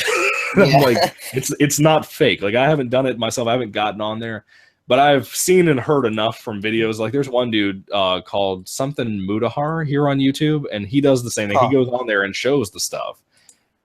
And dude, there are so many messed up things you can buy on the deep web. Like, literally the CIA and the FBI stay on there and constantly browse through looking for pedophiles and stuff. And I'm sitting here like, we're worried about the surface web where we use Facebook and stuff. We're worried about that, but there are people in deep web stuff that are eating people and eating children and stuff. So that's my whole say on the net neutrality thing. It's so dumb and so much of a rumor anymore that I'm to the point I don't care about it. Yeah, because there's so much shit and so much people. Like everyone in the world at least uses online at least once. You know, like there's so many. I mean, it's such a big place. I mean, but and there's so much going on. It's like what's so, you know, you almost can't control it. You know what I mean? It's like there's. So to me, I'm not so much scared for anything because, again, they're saying, oh, they'll take away our rights to go to this website or use Facebook or use YouTube or whatever the fuck. It's because, but I mean, there's, like, as you were saying, there's worse shit going on that it's, but no, it's just, it's kind of been going around, kind of catch my eye, I guess, and wanted to just see what all with me, like, for example, okay, so I'm one of these people. I have more interest in, for example, recently with the whole VidCon thing that happened with Anita Sarkeesian and Boogie. Whatever his name. Oh, yeah. I'm going to be honest with you. I think things like that, even though like the whole net neutrality thing is supposed to be like this whole, you know, political like standoff Trump thing, I don't care about that. I think it's way more interesting the fact that the SJWs and people have way more of, you know, a public opinion that's actually promoted by the government and stuff than anybody else. Yeah. They're being paid and everything for this stuff. And I'm like, for example, I just saw a video today from I think it's Milo Stewart is her name. Do you guys know who that is? No. Sounds oh my god. If you see her, you'll know who I'm talking about. She's on all these SJW videos. She's one of these people that are walking around saying she doesn't know what gender she is and stuff. And I'm like, whatever, man. But anyway, that's neither here nor there. My whole thing is, This chick got on camera today or yesterday, I think, and somebody made a video about it this morning, and I was watching it when I was getting ready for work. And this chick was talking about how she made a Patreon, right? And on the video, she literally, all right, we're talking about a skinny, boyish like girl, right? Yeah. She drops her pants in the middle of the video, talking about how she's never made a video with just a shirt and underwear on, because everybody else makes those jokes, like Markiplier and everybody.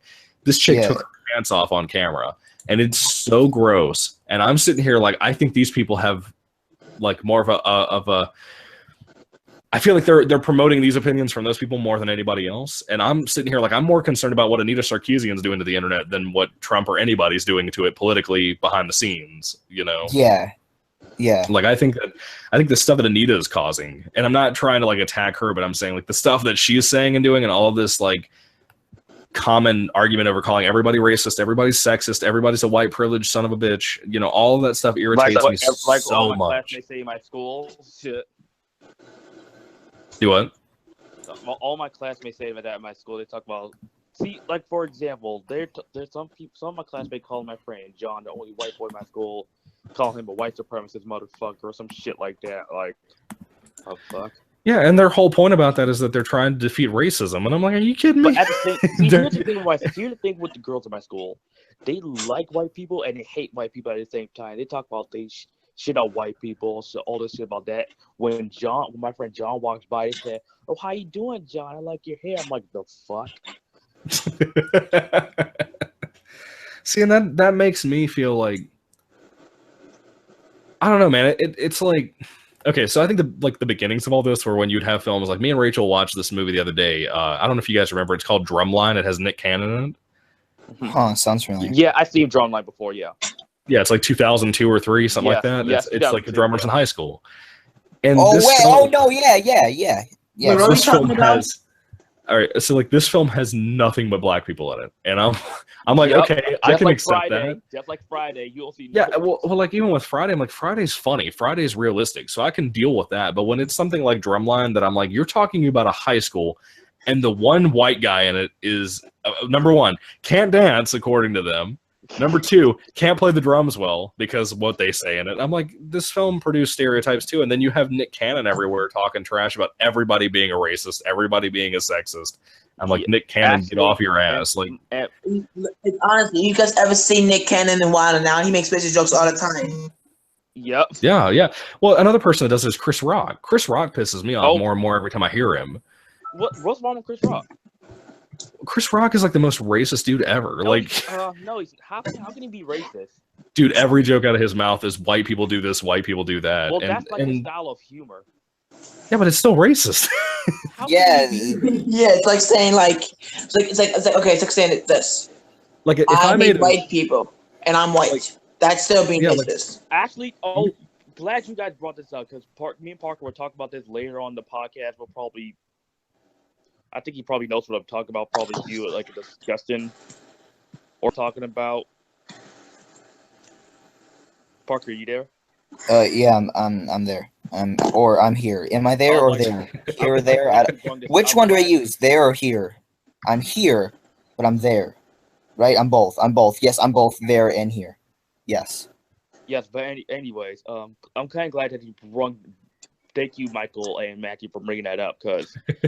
Like because there's a discussion, or Parker would talk about the Nerd Pack origins or some shit I made up the other night. That probably yeah.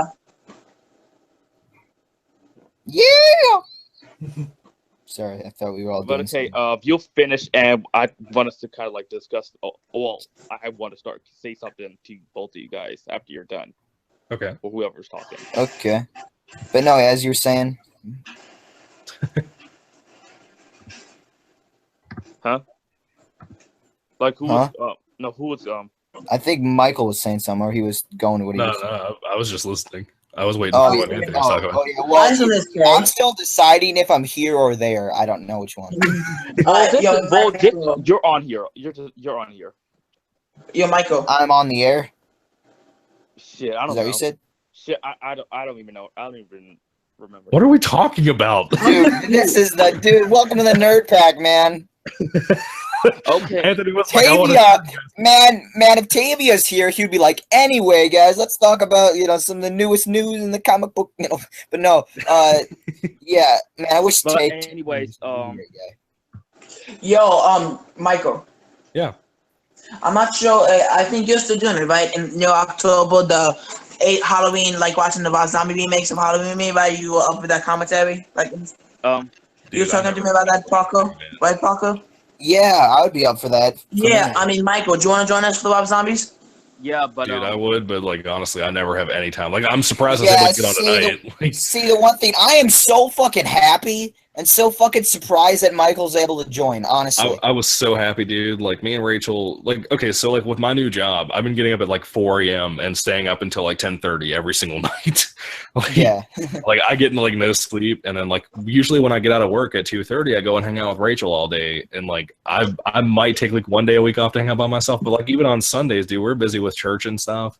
So like I'm almost never able to do anything. Like I haven't. Okay, I bought Fate of the Furious on like Monday or Tuesday or whenever it was released. Fuck I still Fast haven't and Furious. watched it. Fuck Fast and Furious.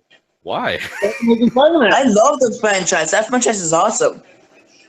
I mean, I don't. Who gives a fuck about fuck Fast and Furious? Fuck all 8 of them. I think the best one of the best ones is Fast 5. Fast 5 is very good. I agree.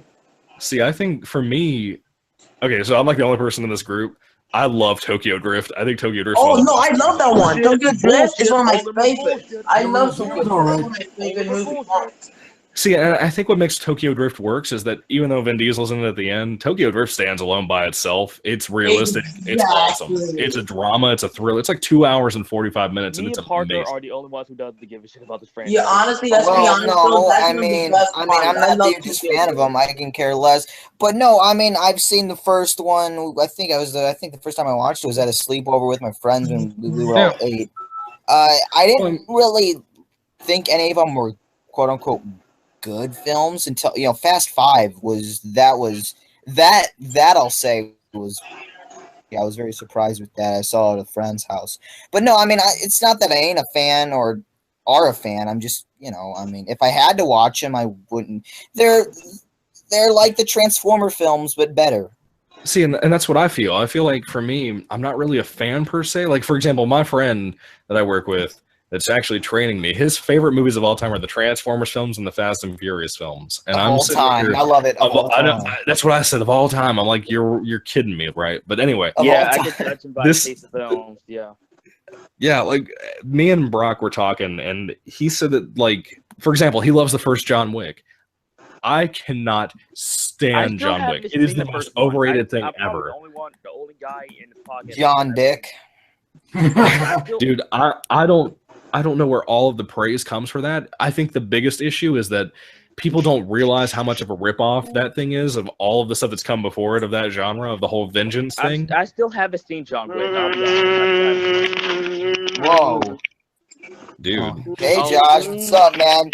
Looks like he just came back from Happy Land, singing along. No, he came back from joking off. Oh, dude. Yo, you remember that picture? Anthony, you remember that picture I commented on that he posted? Yeah. I roasted her. Doesn't she look like that though? Wait. Did someone say my name? I did, Parker. So Anthony? So you want to start this? You say we'll talk about it later in the podcast. I don't know. Yeah, we'll see how it goes, Roger. We're just kind of talking, just chilling and talking. Because, this, here's the thing. We won't have a night like this for a while, especially with Smykle. I mean, who knows when will be the next time he's open and we'll all talk like this. Because, the last time we talked was, well, besides, texting once in a while, was like fucking January, February. I mean, it's like, crazy. I think last time I talked to you was about Doctor Strange when it had just come to DVD, man. I'm almost positive that was the last time we talked. Yeah, I think so, actually. And like I feel bad because like I'm so blessed to like have you guys in my life. Like I love talking to you guys. Cool. Too. So I mean, like don't ever take it like I'm trying to ignore you guys. I hope you guys never try to take it like that. No, man. But no, I remember those first few texts I sent you in the summer of 2015. I'm like, man, you just hate me, man. I was such a little bastard. Well, it wasn't even that, man. I think you had the same kind of thing that I had when I was a kid, where it's like, you just didn't really have people that got you. Like, for example, like I got on YouTube and stuff in like 2009 is when I started making videos, I think. Yeah. And that's when I kind of found out, like, yeah, there are more people that think and act just like me. And like when you're in real life, you really don't have that. If you're not, you know, like with me in high school, like I literally had like, I had friends, but none of them were like me. No one cared about the stuff I cared about. No one was talking about politics. No one was talking about when I became a Christian. No one was talking about that. You know, that's my biggest issue. Is like I never really kind of ever fit in. I guess. And but like with Michael, I could definitely like see like where you come from with that. Like I could definitely relate. And that's why I love the first Amazing Spider-Man, because like Peter in that movie is literally me when I was in high school. Literally to a T. Michael, thank you. I thought the movie was just okay. I thought the movie was okay. Oh god, now we're going full circle here thing. Yeah, what movie are we talking about? First Amazing Spider-Man. Honestly, okay. I thought Amazing Spider-Man was just a boring retread of the first Raimi movie. Yeah, you said that about 50 million times already. Yeah, Sean, okay, just shut up and eat whatever you're eating. I mean, it's fine. Like I'm one of these people. Like, I don't care if somebody doesn't like it. Like, because, like I said, I'm very adamant, Parker. You know this. Me and you did like a 4-hour rant about the second film. Like, yep, we did. Like, I'm very adamant about hating the second film. But like I said, I can get when people hate the first one and criticize it. But like it gets unfair criticism a lot of the time. But see. I mean, it's easy to say, "Oh, I hate this." I mean, but do you honestly hate it? And that's what I ask myself. I'm like, no, I just think it's okay. There's a lot of stuff that can be improved. Yeah, me too. I don't completely hate the movie. I just find it to be very unneeded. Yes. Yeah, and Michael, see, like that's what you were saying. You said like in high school, you're pretty much like the outcast, like how Peter Parker was in the Amazing Spider-Man. Dude, that's what makes that film special to me, is because like it came out when I was in high school, number one, but number two. It's honestly speaking to, especially how I am in high school, that Peter Parker and a combination of Tom Holland's Peter Parker is a combination of me. And like I always hear people now, every time I hear people talk about Homecoming, they'll say, well, Andrew Garfield was like this emo Spider-Man. I'm like, no, he's not. He's misunderstood and he can't get along with people. You talk about Spider-Man 3, shit. Yeah, that's what I said. But I'm sitting here, I'm like, it's so okay. The same people that would say something like that, for me, in my opinion, like the same people who would deliberately just be like, oh, well, Andrew Garfield Spider-Man in that first movie, when they call him like emo Spider-Man and stuff, I'm like, you can tell how they would act towards that kind of person in real life too. You know, like they would probably act like how a lot of people acted towards me in high school. Like people were like, well, that's that weirdo that nobody wants to talk to. Okay, you know? but here's the thing with that too, Michael. People like calling me like this. People view me as like this weird, like alien, like almost like Superman and Man of Steel, like this alien high school, like out of and I definitely get like people get that vibe from me for some weird ass reason. You see, I don't so much get viewed as a nerd or a geek typically in high school. I get viewed as a one stoner kid in the back of the classroom that's just there. But I'm just bored out of my fucking mind. Like I look stoned all the time. Even I swear, teachers have said I look like that. What, like people used to say about me? There's police officers at my school. They literally sometimes would question me. Like, I mean, no, I'm not fucking kidding. Like, oh, dude, I'm not either. I could tell you a story about one time when I went to the skating rink and that happened to me.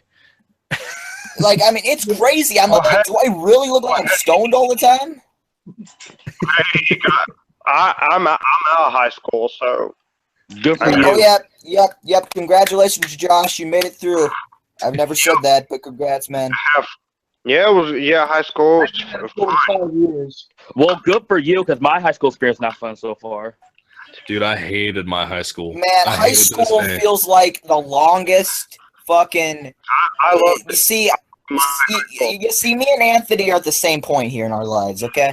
We're both so eager to get the fuck out of high school and move on You to guys act better like I'm not either. You guys act like I'm not either. I'm about to be like, I'm about to graduate. Sorry, I forgot about. Wait, you're about to graduate. What grade are you in? I'm in 12th right now. But this is summer. Are you going to school? What? This fall, I'm going in the. Or which grade are you going into? So you're going to be a junior then? Okay, so you're 1 year ahead of. Oh, okay, so you're 1 year ahead of me and Anthony. Me and Anthony are going to be juniors, so we're like halfway through our high school thing. Well, to be honest with you, I got held back in 3rd grade, so technically this year I was supposed to be a senior. Yeah. I'm surprised. I'm in surprised. 2018, I'm graduating. 2018. I'm surprised I didn't graduate, not graduate. I'm surprised I passed 9th grade. Well, because me too. I skipped. I literally was skipping. I didn't give a fuck. Like graduated. I was. Before I graduated, I did go. I did have fun in my high school prom. But you did. Josh, you should have got some pussy. You should have. Yeah, man. Josh, man, you got all the ladies. You got all the ladies, man. Josh, use them. My problem is, I'm still. I see Josh walking in. Guys, I'm only 18.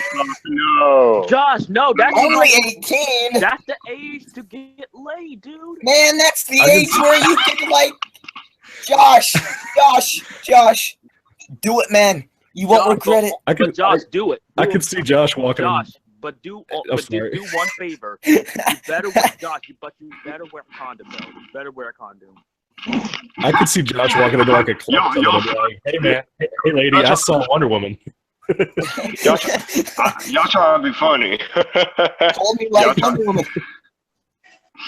I love the Wonder Woman. Hey Parker, you know that photo that you always use? Parker, you know that photo that you always use of me in my tuxedo? Yeah, I think so. Yeah. That's honestly for the homecoming. I was also going with my date for the homecoming dance in freshman year. I remember all your photos, Anthony. Even the one where you're standing right next to a character. What?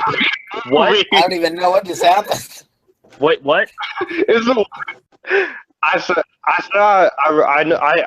remember all your photos. Even the one where you're standing right next to your standing right next to the cardboard cutout of your future wife. Oh shit! Yep. Future wife, man. Oh shit! I think I'm sorry. I'm losing my. No, man, Josh, it's okay. It's all cool. Josh, you say you remember all my photos? On Instagram, yes. Oh shit! Damn, you're a stalker. Okay. I'm not a stalker. I'm not a stalker. So you're not like Sean. Okay, we got that. Dude, I am not a stalker. You stalked Sean Johansson, dude. Sean, you're a stalker. I do not. Bro. To send the next letter to somebody. Anthony, my friend, keep my girlfriend's name out of your mouth. Wait. Yeah, all hell, Michael. Wait, what'd I do? You said Scarlett Johansson, man. Sean's girlfriend. Nah, no, man. No, it's not. No. Well, no, man. Here's the reason why Michael has his camera off. She's in the room, but she doesn't want to be seen. You don't see her in the background with Sean. The only pussy you see in Sean's camera is his cat. Oh my God, they went there. I went there. I'm sorry. No, dude, I gotta be honest with you, man. Me and Rachel, we went to see Civil War when it came out in 2016, right? And Black Widow, Rachel had never watched any of these movies before, ever. Yeah. Not a single one. And that was her first time seeing Black Widow. And she was like, dude, Black Widow is so cool. And I was like, yeah. I was like, I love that chick. And she just kind of stopped and looked at me. She's like, wait, you motherfucker. We had almost been dating a year. And she looked over at me and she was like, I thought you didn't have celebrity crushes. Dude, fuck. When I first saw The Force Awakens at theater, Ray gave me a boner. A huge I think we all got one. See, I didn't, because I just don't see her being pretty. Like, I don't get it. I don't Come understand on, dude. I don't see it, man. All I see is that old lady that played Anakin's mom. Oh, that's all I think of. It's like when people look at. Just went there. You did not. I did go there. Man, we all went there. We all went there. It's like when people talk about Sally Fields. I can say the same thing the braided hair is not a good Amidala. What? I can say the same thing for Padme too, Michael. So Padme? What do you mean? What about her? Well, do you talk about Anakin's mother or some shit like that? He said. Don't you talk about her grandmother like that? What? I'm so did. confused. I just did. I'm convinced that Rey is Luke's kid. Just gonna put it out there. Good. I'm a Lukeagist. I don't think so. If that's the case, that would make Luke out the like a pretty stupid and plus, father. To be honest with you, Michael, the only reason why he terminated Genesis because the moon was part. That's the only reason why. Because he's only. I'm sorry, I can't hear you over Call of Duty, man. Something. Yeah. Oh yeah, Call of Duty. Yeah, Matthew, you kick him. well, Michael, the only reason I want to rewatch. Vader, you keep muting me, you mook ass bitch. I'll come to your house and slap the fuck out of you. Whoa! What? Whoa! Damn! Try getting here and see what the fuck happens. Oh, Sean, man, you're gonna sit there on the couch and pull out a shotgun and just keep sitting there and just blowing down. You'd be like, "Oh, Parker, remember Godzilla? Let them fight. Let them fight. Let them fight." Yeah, let them fight. Dude, man, we're gonna end up at Sean's house. Matthew's gonna be all ready to go, and then we're all gonna say, "Let them fight. Let them fight." All right, so Anthony, what were you saying? Matthew to kick Sean's ass. I'll say that right there. My money's on Matthew. Yeah, well, I have a metal tank that I can whack him with. A metal what? Well, Sean, I don't think you noticed it, Sean. Sean, I don't think you noticed, but he takes jujitsu, so he can easily kick you. Yeah, man. Dude, he'll do a karate flip in the air, and at the same time, he'll, like, I don't know, do something. And plus, Sean, he is 6'2". You're 5'6", so he's bigger than you. Sean, you are not 5'6". I'm 5'6". I'm 5'5". Are you guys kidding me, man? Like, really? No, I am literally 5'6". I haven't even reached my growth spurt yet. Oh, dude. So shit. Yeah, man. My grandpa said I'm a late bloomer, and both. Wait, no, what? That kind of sounded weird. We need to change our. Parker, me and you are in the same range right now, or whatever. Yo, man, I love it. Comic Book Fan 92, or I mean 1992 said LOL. Sums it up perfectly. We're gonna start calling this group the Nerd Hobbits. No, man. Matthew, dude, here's Matthew says no. Matthew said it could be called the Sex Pack. Oh, that's fucking awesome. I'm pretty tall. I'm like 6'. Man, this is the Sex Pack. Damn. Well, to be honest with you, they say my final height estimated. Michael, is there a reason you keep muting me? Is there a reason you keep muting me? I don't know what you're talking about. Yep. I have no idea what you're talking about. Yes. You know what? Y'all two need to go at each other. I'm not trying to be that person, and I really don't know Michael that well, so I'm not gonna say anything. Matthew, Matthew, you ain't going savage. Matthew. You know, because Michael seems like a nice guy. He seems chill. No, and man, cool. he is. Michael's one of the nicest guys ever met. I'm not sucking his dick. He is. Yeah, he seems like someone like, and I respect his religion and faith. I respect that. I respect him more because of that, and going to church every Sunday. I respect that. So I'm not gonna say anything to him because honestly, like, he's just too nice of a guy. So Matthew, fuck Sean up, Matthew. yeah, but man, I love it. Praise Michael, but do whatever you want to Sean. Man, that poor guy. Okay, let's hold on. Yo, Michael, do not mute me again though, because then Sean won't hear me dissing. Oh, dude, I'm just messing around, man. I don't know what you're talking about. I know you are. Dude, you wanna, man? Fuck this shit. Just wait. Dude, I don't think people want to like mess with me. Man. No, like, I don't think. Okay, so like me and Rachel were talking about this the other day, man. So I didn't realize how mean I was in high school and middle school until the other day. So I thought about this one time in middle school, right? This chick, she was this tall chick, like probably like, I would say when we were in middle school, she had to have been about 6'5". She was huge. What the fuck? Yeah, and she was like really skinny too. And this chick, her name was Jasmine, right? I remember to this day her getting hateful. I mean, we were friends. We went to elementary school and everything together. And when we got to middle school, it was one of those things, she became a jerk, right? And I remember this one time we were in art class. It was like around the time The Dark Knight came out in 2008. This chick just for some reason hated my guts now. And I specifically remember sitting in class and told this chick, you better be careful because somebody might fly a plane into you. Oh! I was Man, a fuck savage you. in middle school and Michael, high school. glad you said to come. I told Parker this. There's this girl I wanted to date. I wanted to go out with in summer camp in 2014. Yeah. She did not want me. She says, "I'll only date you if you was taller and cuter." And I was like, "Oh, bitch." What what the fuck does that even mean? Taller and cuter.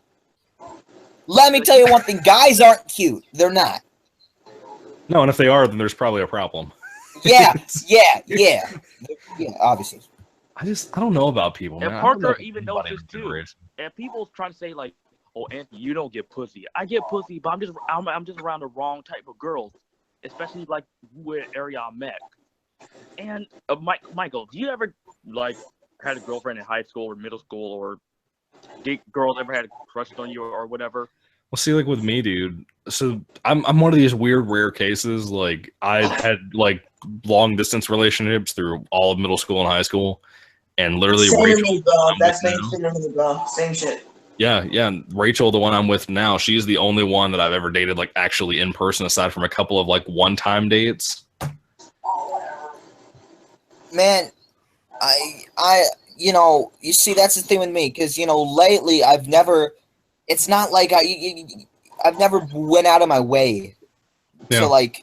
But see, if I know it was like in sophomore year, I was like thinking, if I never got a girlfriend in high school, would I be upset? No, because high school, you like, I mean, you're still going through a lot of shit. I mean, there's still you see, I never really. It's not that I didn't care.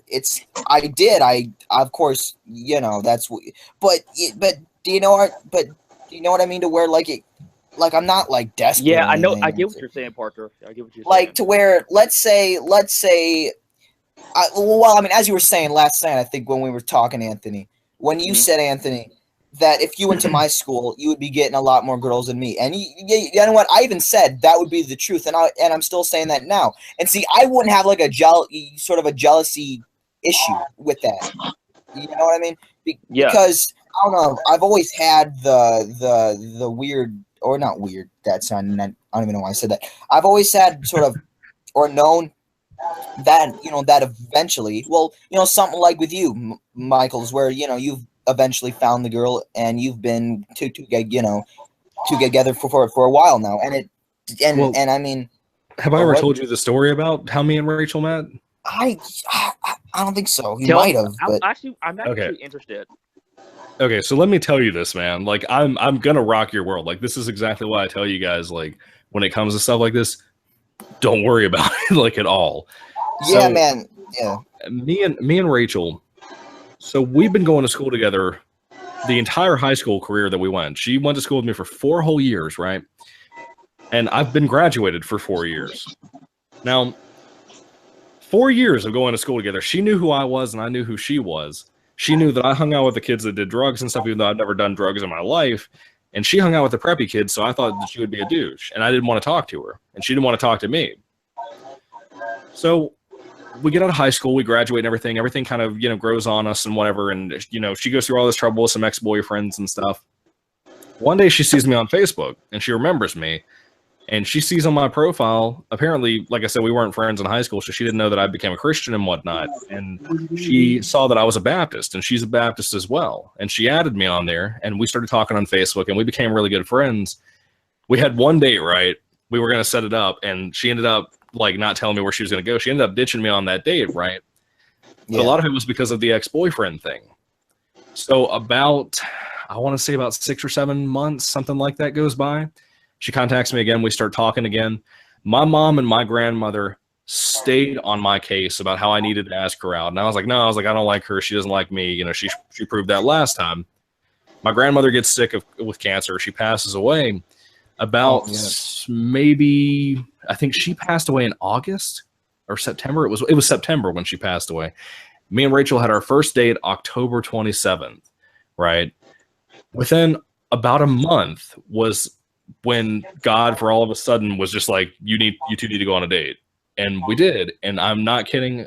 I've never had such an amazing person in my life, ever. Dude. We went to an Italian restaurant. Well, it's crazy, though. Both of her brothers went through the exact same thing of knowing the person that they've married now. They went to high school together for a long, long time and then knew each other outside of school and stuff. It is the weirdest thing, dude, how that happens. Yeah, because, I mean, I know now that you say it, I think parts of that story, I think you've told me, like, certain stuff about the whole thing. But with, because I do remember the time that you were having some issues, like, with your grandma and stuff through the summer. I think it was, like, 2015, I think, was it, right, if I remember correct? Yeah. Because I know because we were talking a lot during that time as well. So I think it kind of brought back some of the stuff so I kind of remember. Yeah, because at that time, the whole thing with that time, dude, like when my grandmother was sick and she was in the hospital, I was talking to this one chick and do what? I'll tell you, I can definitely relate to that. Dude, the girl that I was trying to talk to and trying to date, and I'm so glad it didn't work out, dude. It was like the greatest example of God showing me in hindsight now that it was like the worst idea ever. This chick was, and I didn't realize this at the time, but this chick, looking back now with my own eyes and how, you know, everybody kind of figured out things now, she was an SJW to a T. Not Rachel that I'm with now that I want to marry, but the girl I was dating at the time when my grandmother was sick in 2015, dude. She was crazy. Okay, like she wouldn't hang out with me out like at her house or something. I would have to go to her college campus and hang out with her. That's like 30 minutes away from where I live, which is fine, whatever. But like, for example, we would have to hang out with her friends all day long. Not just me and her and her friends all day long. And we would be sitting there and we'd go to leave for the day. And I would go to hold the door for her because I'm that kind of dude. Like, I'm old fashioned, right? I go to hold the door for her, and every time that I would hold the door for her, she would deliberately go out the opposite door beside that so that she couldn't have a dude holding the door for her.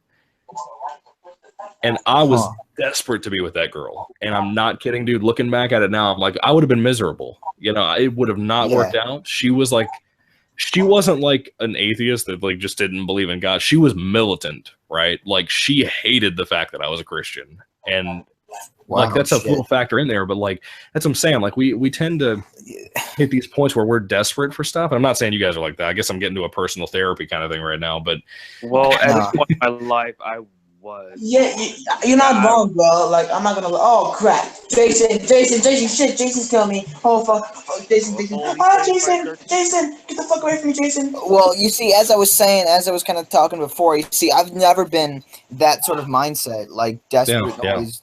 You see, without even someone telling me, I've always known, you know, something would happen.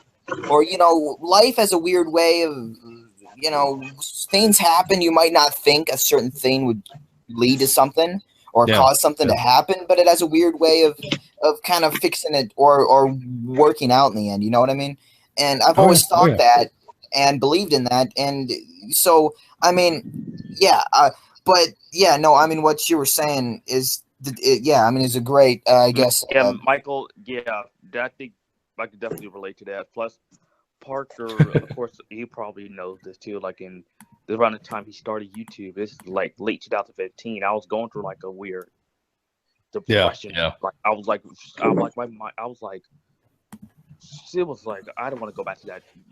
Really don't want to go back to that time right now, since that was like a weird and crazy time for me. Like, oh, dude, I hear you.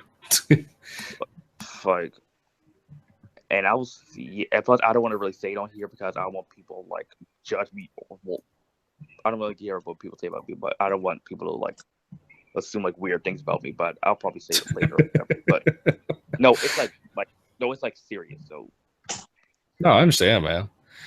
I mean, with me, I mean, I don't know. I can't speak for everybody, but like with me, you'd never have that because I'm just one of these dudes that like I've come to the point that I just take everything as it is. Like. Yeah, I totally get you. Like about what you're saying, like about a couple minutes ago about your grandma and stuff. Right? My grandma died like last year, and I had no idea about it. Like I had no idea that Matthew, Matthew, I'm sorry to hear because you know Parker knows.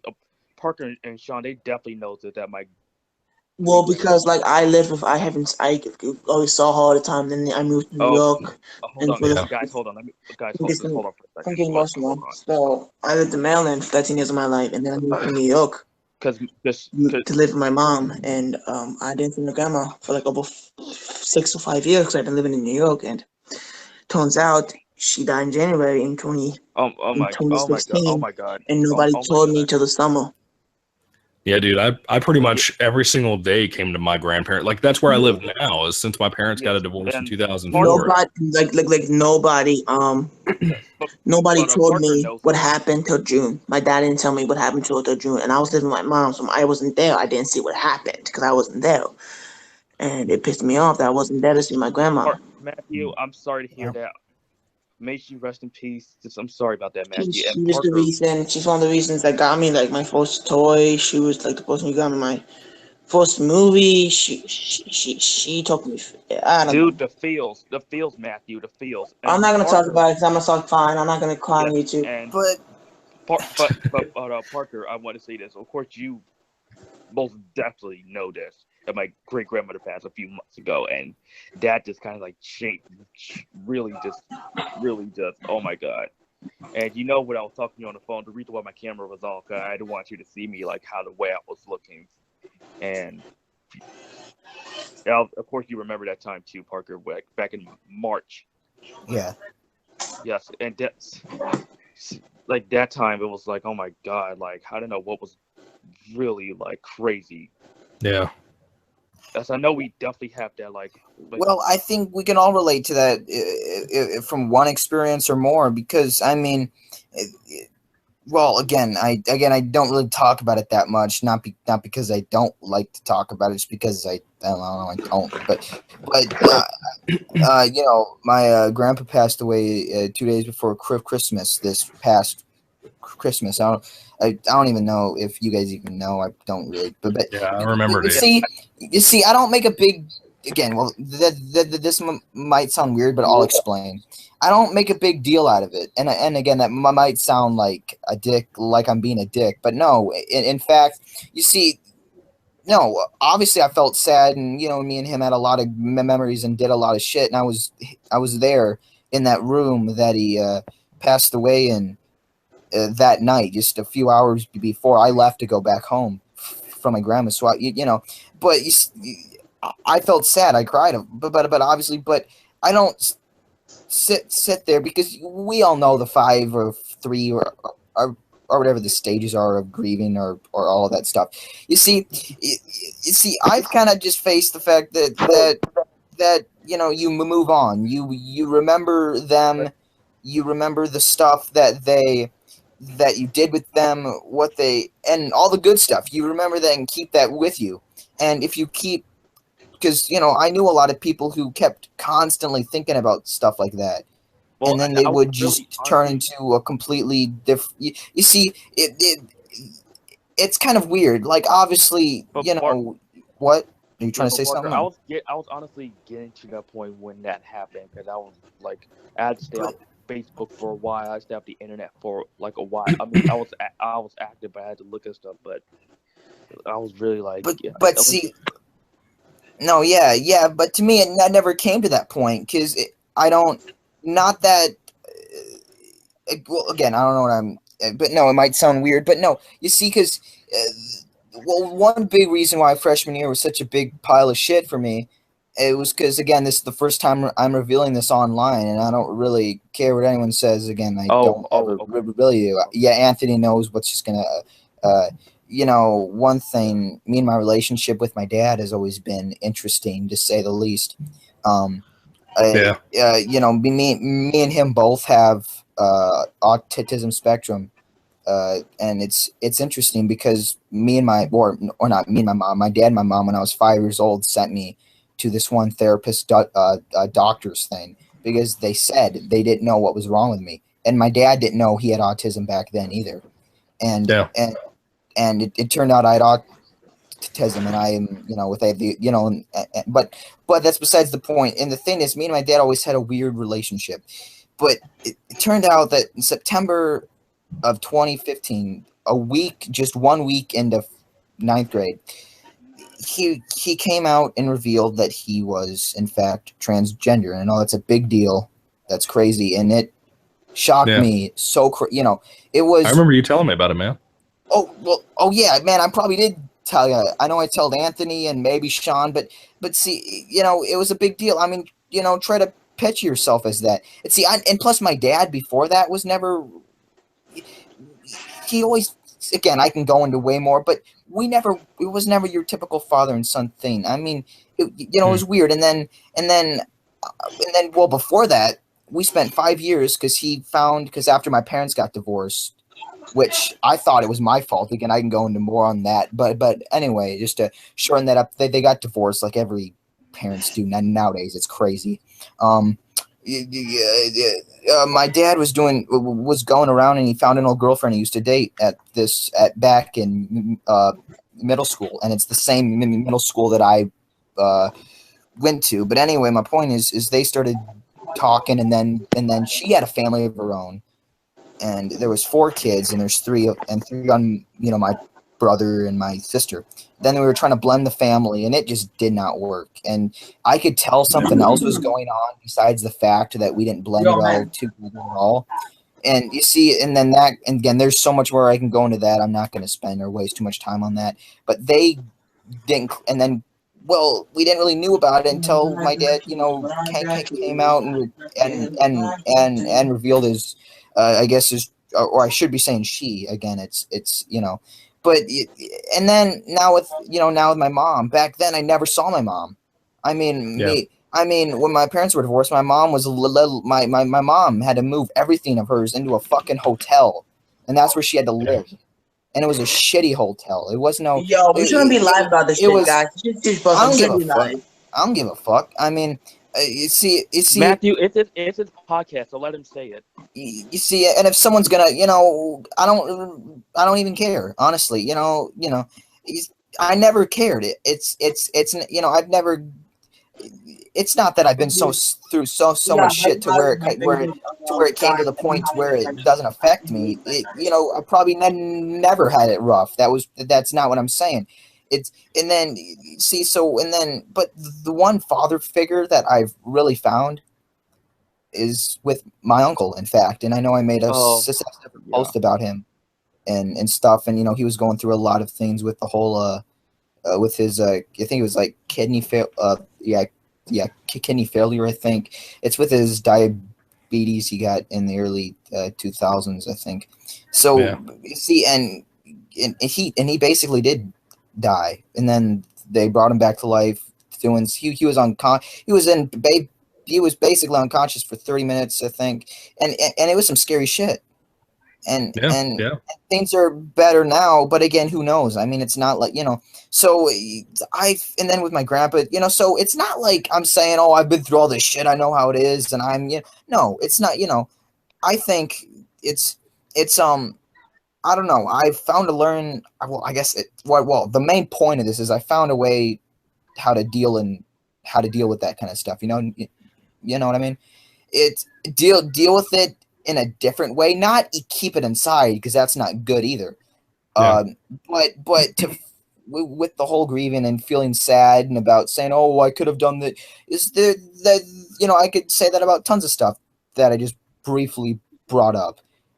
But no, I mean, where we're at now in the family, it's better than it was. It was billion times better than it was. But there's still some things. Did Matthew just leave? Yeah, I don't know why. It seems like he was trying to say something. I don't. But anyway, no. Yeah, I know I kind of talked for a while, went on a ramble there, but no, that's just sort of. But anyway. But and of course, I think I told you this tagged you this too, Michael. That I told you like things from what happened to my great grandmother that she passed away. I think I tagged you in the post on Facebook. I think you did. Or I can't completely. How long ago was that? I know it was like 3 months ago. March. Was it March? Yeah, I think I do remember that, man. I don't think I said much on that though. I think you did comment it though. I think you did. Yeah, I think I pretty usually if something like that happens and somebody either tags me or I just see it on Facebook. Really just if I knew my great grandmother for since I was like a baby. And dude. But like I said, I don't really want to go back to that because I'm really at the emotions thing right now. But I just don't especially since I was talking to Parker, what happened. My camera was off because I didn't want him to see me how I was looking. Yeah. No, dude, I hear you. I'm like that too. I mean, we all talked about all this stuff about. And good thing about this too, Parker, which I'm glad that we are talking now. You were just checking up on me, see how you were doing, and how are you fine? Are you okay? I'm glad that you did that. Yeah. Because you see, this is the 1 year fucking birthday anniversary thing, and I wanted to fucking say this. Let's lighten up here the mood just a tad bit. You know what? Yeah, we're friends. We live in different. We live across the countries, the United States, whatever the fuck. But in all honesty, we're more than friends, man. We're like brothers, man. Definitely. Honestly, Oh, yeah. I mean, But Matthew says he'd be back. Matthew said he'd be back. I'm like, okay. Okay. Oh, there he is. But no, I mean, honestly, you see, I had friends, and we would, but I haven't ever had friends like that I connected with, like all of you guys. Well, plus everyone else. Like, I mean, Tavia. Again, I can go a list. I can make a fucking list of all the guys. And you see. I mean, it's truly something special that we can find this. I mean, online and just relate in a lot of ways and get along and talk. I know sometimes we can poke fun at like say, "Oh, Sean, you like this film?" or I don't know, But I mean, at the end of the day, we're all friends here, and we're all. So yeah, I think it's just I like to sometimes take a view from a person who's not within the group sort of thing, just sort of an outsider, and they would be saying, I can just see them saying, wow, just they're different ages, different backgrounds, and they all come together and just talk and have fun. And there's no arguments among politics, religion, race, all that shit. I mean, I don't know, it's just really cool and something special. So that's why I really I'm glad to be thankful saying all the other stuff too. I know since Michael, you talk about with your girlfriend and stuff too, racial, which I'll say that's also with you. But here's the thing with me, that sometimes with my family, I told this to my family, they wasn't really feeling it, but at the same time they don't really care since my family's diverse. And Parker definitely knows where I'm going with this. Yeah. Because here's the thing, I don't like to date girls inside my race. I've got to the point since what happened to me yesterday and what I experienced. I'm just like, no, thank you. Like, see, of course, people. No. Stick to the status quo. Okay. Anyways, like I said, I don't like dating girls. Like, of course, I'm black myself. Just I don't really prefer to date girls inside my race because like I said, girls like sometimes I don't want to stereotype, but they can be rude and mean as hell. They can be fucking ghetto trash as hell. Like they're too fucking demanding. They're fucking masculine as hell, and they'll just fucking say shit to you. Parker is okay. I'm back. Sorry about that. I said they fucking say shit. What you guys you leaving, Parker? No, I just said I'm back. I was just talking to my mom. She came home. Oh, that's cool. I don't know if she knows me, but says hi to be nice. She seems like she's probably. I don't know. You seem like you're good. Maybe she sounds like. I need to finish. But anyways, like I said, and I told it to both my mom and my dad. They kind of wasn't really feeling that at first, but that's why I explained it to them. Yeah, that's what my dad said this too when we had our trip at Ocean City for my birthday. He said, "I don't give. You can be fucking grief all fucking here. You like yo." Yes, but the thing is, I don't see. Like I said, but just like I said, what I experienced yesterday, and the girls in my school, and so many girls of my own race that I tried to, who I was interested in, but they would have the way they rejected me was just so fucking bitchy and shallow. Like, maybe got me to the point where I just don't want to date girls inside my race. I know, like I said before, that's when I started meeting girls like in different parts of DC and Virginia too, who were like white, Asian, and Hispanics, and they were interested in me. Yeah. And that's when people were saying like, "Oh, why don't you like Zendaya or Liz Allen from Spider-Man: Homecoming?" I was like, "I don't think they're hot. I just don't." Yeah, and I mean, like it's one of those things, man. It's like All right, so I live in the South, like the relative South. I'm in Virginia, so like I'm in an area where it's like the borderline between the You're north. close to me, actually. You're close to me, actually. You're not too far away from me. Oh, really? I'm DC, Washington DC. Dude, that's cool. Yeah, I've been there once. I actually went there when I was in 5th grade. That's pretty cool. Yeah. And I'm up here in the fucking Great Plains of nothingness. Fucking yeah, You're man. in Narnia. Man, it's nice and peaceful up here. There's like hills, waters, forests. Man, Well, you seen the videos of me walking in the woods? There's nobody. Well, you hear fucking sirens of police every fucking morning and night and shit, and fucking. Man, it's so peaceful. You see the deer, the horses galloping through. It's so beautiful. Well, you hear fucking gunshots and shit over here, so. I hear the fucking roosters going. Wait, no, that's not what they do. No, I don't even know. But no, Yeah, but Michael, you catch my drift. Yeah, Michael, you were saying? I was saying that it's one of those. You know, I'm in this area, and yeah, like I'm in this area now, dude, where it's like, so like it's not only bad now with like you have like ghetto white people here a lot that are like the ones that like try to use racial slurs, but then they turn around and they act exactly what they call other people. And I'm not going to go into it, but what gets me even more is like now you have like I said, the multifaceted racism thing now, like white privilege, for example, is the one that irritates me the most. I haven't heard somebody call me that, but if they do, God bless them, because I'm going to lose it on them.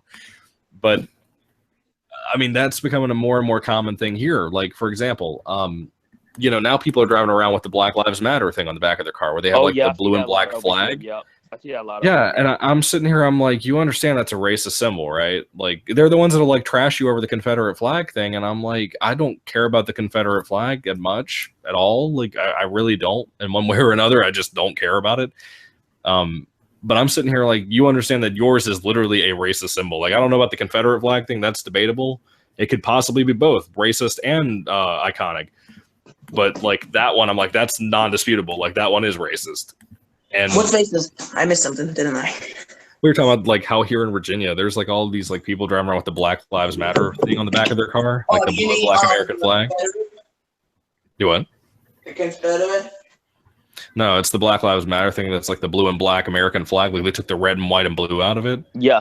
Blue and black. Yeah. And I'm sitting here like, did you not just slap every single soldier in the face that died for you? Like that's what the red symbolizes, the blood shed for the country. Yep.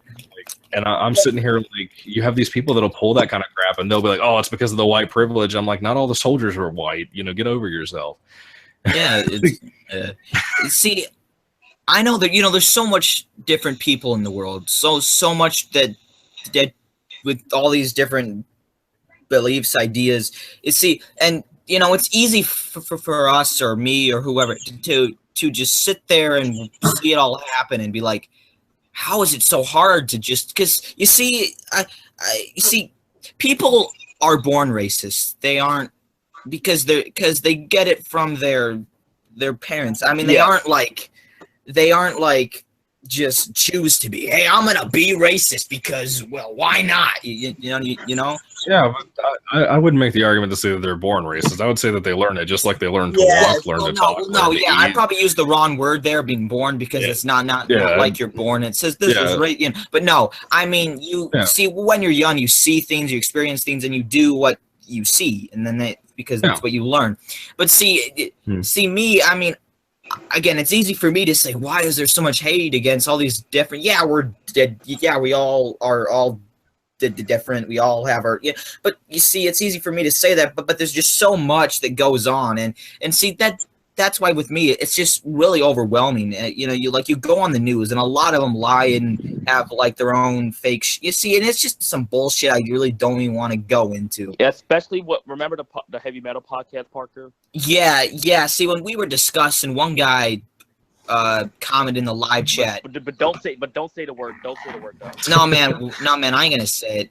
He said, well, basically, you know, he said, man, I didn't know black people were into heavy metal. And I'm like, dude, one of the most best guitar players fucking Jimi Hendrix, man. Like what the fuck? So what's your comeback to that? I mean, see, you know, I mean, just because you're black doesn't mean you have to listen to rap music. Just because you're white doesn't mean you have to listen to rock or country or it's like. So yeah, that was just something that happened in the past. Whoever that guy was, fuck him. Well, like my whole thing for bringing up the people here that are doing the whole Black Lives Matter thing, it was to kind of come back to what Anthony was talking about.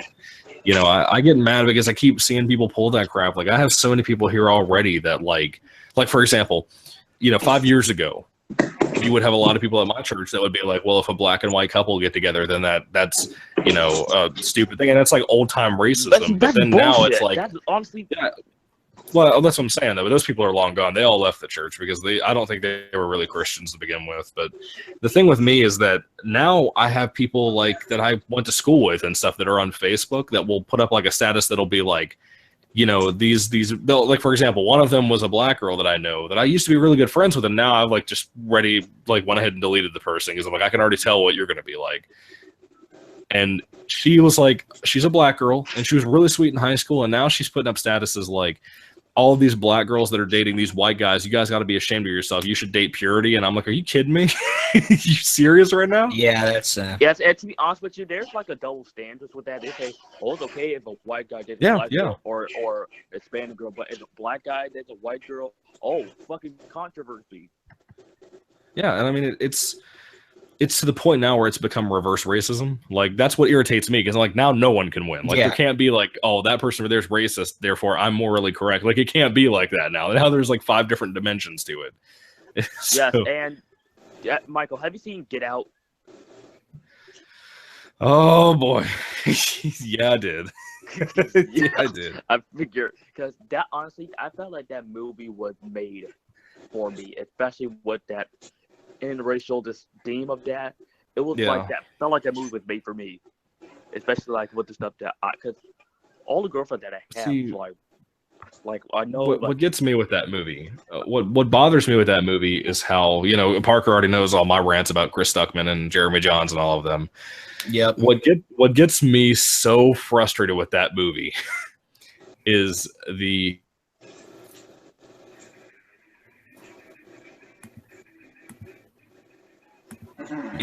black people white, and I'm like that, you know, like you would think it's a movie just about like the racism aspect, like possible racism, but I'm like, no, they're physically saying that we're trying to turn everybody white, and I'm like, see, I can't justify that movie. Like I don't like the movie that much to begin with. Here's the thing with that: people growing up in school, even I could go back to fucking kindergarten saying that, oh, you don't look black, you act white, or you're the whitest black person I've ever met. I'm just like, because of the way I fucking talk and what I wear. No, I hear you, man. Like, sorry, I didn't mean to interrupt. Yes, and to be honest with you, in 3rd grade, I went to Atlanta. I moved to Atlanta for a few months. Like that's too personal, but I'll say it right there. But I did with a chick in 3rd grade. Hear me out. This is fucking 3rd grade. I had my first kiss, and I said this. And Parker probably remembers this because I said this in my Spider-Man 1 review, where this girl, I actually reconnected with her on Instagram. She had blonde hair, blue eyes. She still looks good to this day, and we actually kissed. Like it was like a Halloween party. Yeah. At least she was Cinderella, and I believe was I the Joker? I believe I was the Joker from the Dark Knight. It's funny.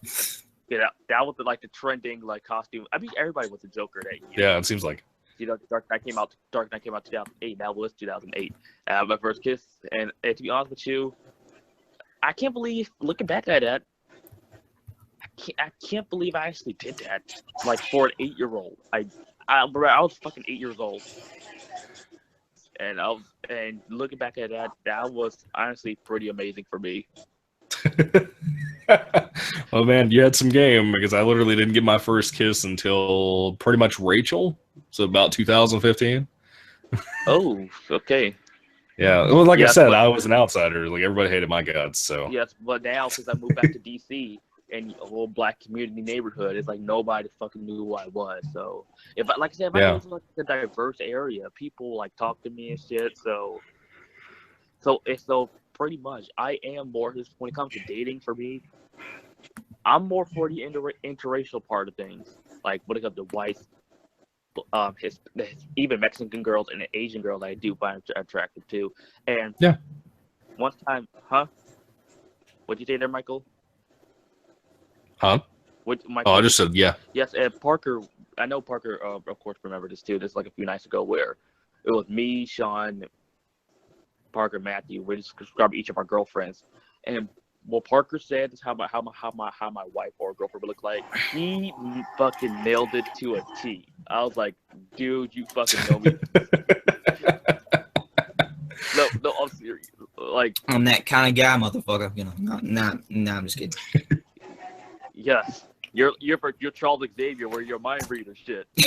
Yeah, that's the way it goes, man. Yeah, but like I say, on all seriousness, plus I also do got another story that, like this is actually the day that the Nerd Pack Returns podcast. I had to do a presentation on that day, in order for me to pass sophomore year. This was this black teacher. She was telling me that you did well in your presentation, but all you need to do is stop fumbling on your words, and you still look nice in that suit. You can wear it next year, if you can grow next year. I'm just like, oh, this bitch is talking about my height. What kind of idiotic, like a teacher insults the student because he's too short? What kind of fucking douchebag? Oh my god, dude, that chick would not have lasted against me. Honestly speaking, Dude, man. Parker, What? you were saying? I wasn't really saying anything besides that. That's something real stupid to say. I was like, okay, I don't want to lose my cool right now since I'm in school, but this bitch just talk about my height. Sorry, guys, I'm playing Friday right now. It's cool. Yeah, but like I said, I have so many fucking history with like try to get with girls who are black, and like I said, they never fucking work out for me. They say, "Oh, you're not black enough. Oh, you're too much of a fucking nerd. You're too fucking white for me." I'm just like, "But you go out with the whitest boy, like what the fuck?" Well, like that's what I was trying to tell you guys too, man. With my whole thing about Rachel, like honestly, dude, I'm not gonna lie to you. Even though there are girls like the girl I was just telling you about, pretty much the people that I went to school with that I was actually friends with and stuff, like if we had any problems, like with Rachel and her being a prep and me being like a person who hung out with all the drug kids, like literally all those barriers basically go down like as soon as high school ends. I'm not lying to you. Like within a year, it's all gone. Because like, for example, if I go to Bed Bath & Beyond with Rachel to go shopping or whatever, if we go in there, we almost always see people working there that we went to school with that were hateful to us in high school. Like, everybody gets humbled after high school because everybody has a sucky job, everybody's on the same plane, everybody's going to college and stuff. Because after that, no one fucking cares anymore. Yeah, and that's what I say. I mean, it's a matter of... I think that's one of the reasons I didn't fit in high school, is like, I didn't care about stuff like that. I got into one fight in high school. Technically, it wasn't even a fight. It was like a food fight. I got into like 3 fights in my life. Like 3 or 4 fights in my life. Yeah, I mean, I'm honestly... Sorry, dude. No, you can finish. You can finish. No, I was just gonna say it's petty, man. Like the whole thing's petty. And like I said, pretty much when it comes to me as an outcast, I'm like outcast in like my own race, and that's like the fucked up thing about it. Like that's... I mean, like, I know that goes for like some Asian people or Hispanic people or even white people too. They can be an outcast in their own race, and that's. I feel like, like where you feel like that is as your race. Like I feel like that as a Christian. Like half the time, I feel like I'm being completely outcast as a Christian because, like, I have certain standpoints and most people don't. Whether it be in my church or otherwise, man. Like, for example, I'm a person who believes the King James Bible is the one that we should be using because there's a lot of changes on the new stuff and. You have no idea. You have no idea how many people hate people like me because of that belief.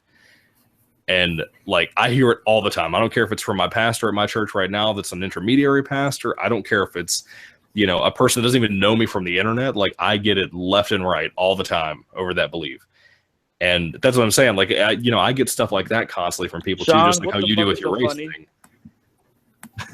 Sean, what's so funny? No, he's talking to someone on the phone. Oh, okay. But anyways, Michael. Well, no, I was just saying, like, it's basically the same. I feel that exact same way the way you do about your race thing with me being a Christian. Like, it's almost the same thing to a T now. Dude, I'm glad I'm talking to you right now. No joke. I'm glad I'm talking to you right now. You too, man. Yeah. And really, to be honest with you, too, and it's not the fact that I don't want to date a black girl. That they don't want to date me. They're not interested in me. Like, they... And some people would say, oh, give black girls a chance. They're like, they never fucking gave me a chance. Like, not even like the real, even like the sweet ones, the so-called nice ones. They don't fucking like me, like, for some weird reason. Hey, Parker. Yeah. Brian is pissed. Oh, yeah. Oh, here comes the Lord. No one invite me to shit. Oh, 1 year anniversary. Good. Don't invite me to this shit. No, man. No, man. You were invited all along. We were going to bring you out for the fucking finale. Good. If you didn't bring me out, I'd be you're out. Dude, Brian, I want to see Matthew go savage on Brian. Or just go like fucking savage on dude. Shit, man, let's get this fucking started. Brian, what's going on? Give you the link, but Parker told me not to. No. I told you save it for a certain moment. In the moment, perfectly hit right here. Who's Matthew? What's going on? Matthew's the guy playing Friday the 13th. I got no light, but just concentrate on the fuck. Dude, Brian, are you gonna take that shit? Brian, Matthew just said he's something constipated. You're like a grown man with acne. You're 13. Fuck me. I'm fucking tired. Oh God, mean to me. Also, I rebought Amazing Spider-Man 2, and it's gonna fucking die.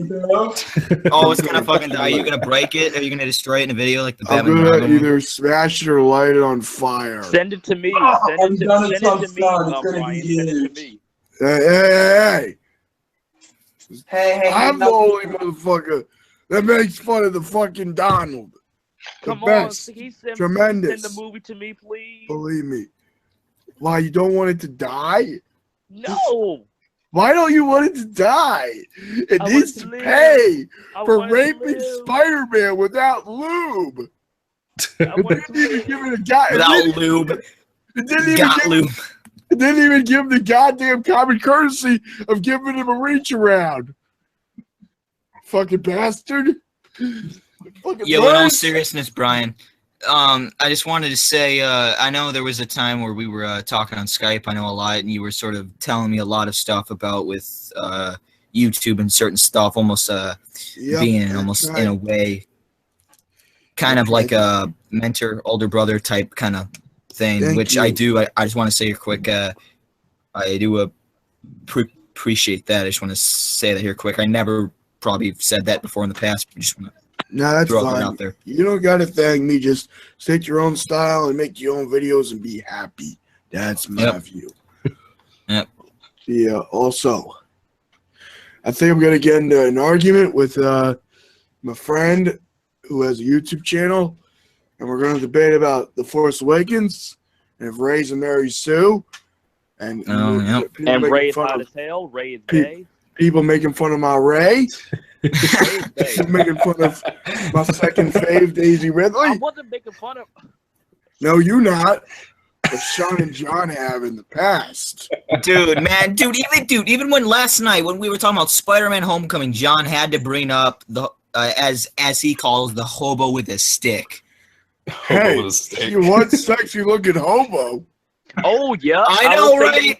If she is, damn, that's hobo I've seen. When's the last time you saw a quote-unquote hobo looking that fucking hot? Never. She may have no tits or no ass, but I'll still. Well, she got okay tits and ass. It's not like Scarlett Johansson, but they're there. They're there. She doesn't have tits or ass to be fuckable, so. Yes. Also, I was going through my closet and I found a bunch of backings for steelbooks, and I'm happy. Cool, nice, man. Like, it's hard to find your backings for steelbooks, because you worry if you threw them out like an idiot, and then you're sad if you threw them out. Also, any of you guys in collecting action figures? Yup. Pretty much I I am. would say everyone here, I think. Yeah. All right. Get ready to be pissed. You know the What? Black Series line of Star Wars figures? Yeah, what about them? Or what's I the... heard that the 40th anniversary ones, Hasbro's canceling them. Oh, well, shit. That's great, because it's like all of us are just waiting. Give me a for sale sign here. It's like each fucking toy costs $24 fucking dollars. It's like, fuck you. I want to buy it, but I'm not spending $24 fucking dollars per figure. What do you expect everyone to be rich as fuck? Buying your fucking toys? Slash that shit $10 more and I'll buy them. Like $10. I'll buy it for like $14. I'll buy a bunch of them for $14. I'll be back 1 second. Okay, take your time, man. Yo, Parker, I wish you was with me on the day on the Star Wars 40th anniversary Yeah. at my Airspace Museum. Cause That would have been a lot of fun. Especially with all the fucking cosplayers there too. Shit, and they had the fucking band playing the John Williams scores and shit too. Nice. But no, yeah, it's cool now that Brian joined because I don't know. I know this, yeah, this is fucking awesome. That's all I'm gonna say. It's almost 3 o'clock over here. Shit. Yeah, I'm probably gonna have to go to bed soon too, dude. I gotta get ready, man. We're going to the beach on Sunday. Well, I'm gonna go to gym. But I'm gonna stay up till 9 o'clock. So I rewatched 2 of my favorite movies of all time. what? Like yesterday. I rewatched Eyes Wide Shut, which is that's fucking such a good movie. disturbing. Oh, Yeah, you know what I realized about Eyes Wide Shut? Okay, Can I tell you something about Eyes Wide Shut for a minute?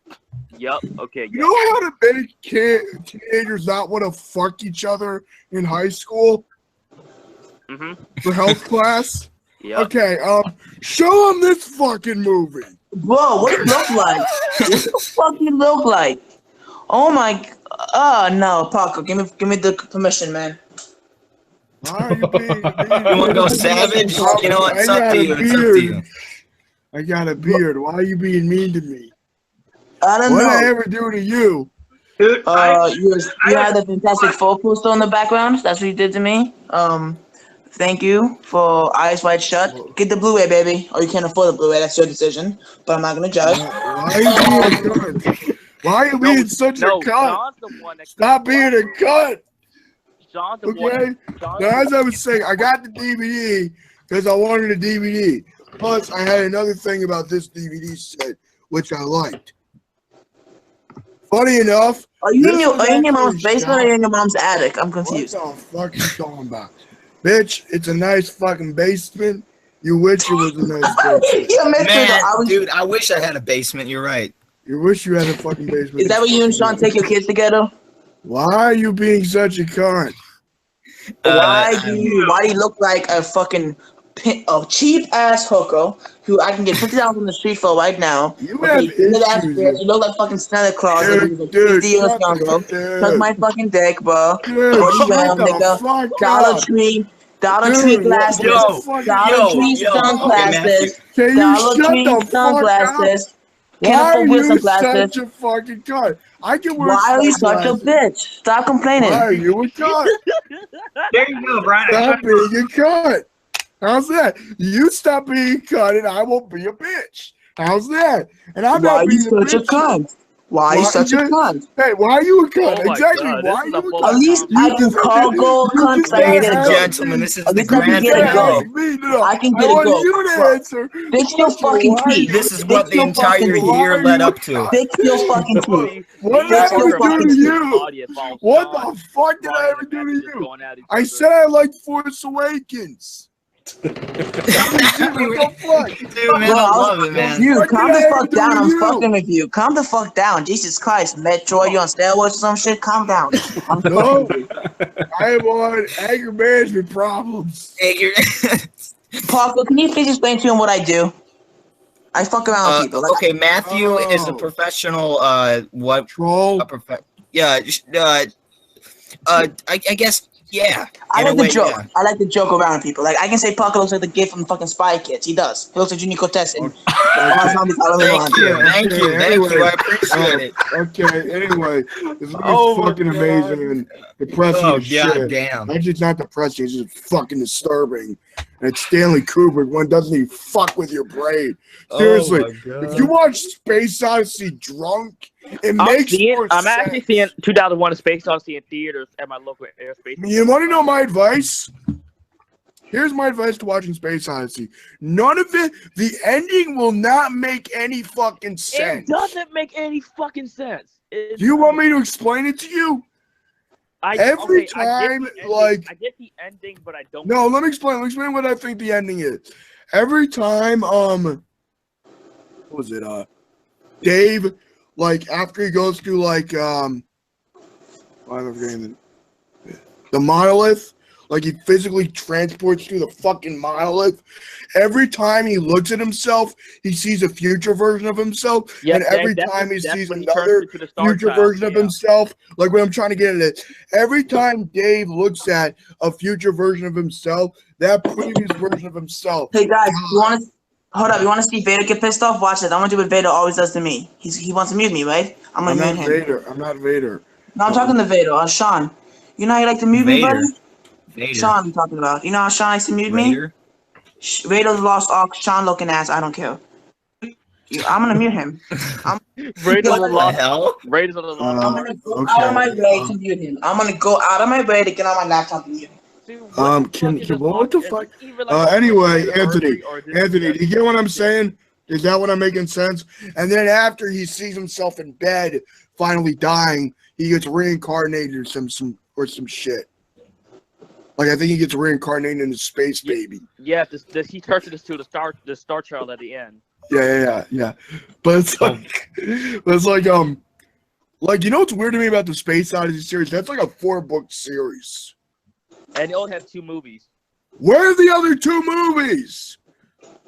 Like thinking- really? Like how hard is it to find a director that couldn't? Okay, you're never gonna find another Kubrick, but Nolan comes close. Nolan comes pretty fucking close to Kubrick.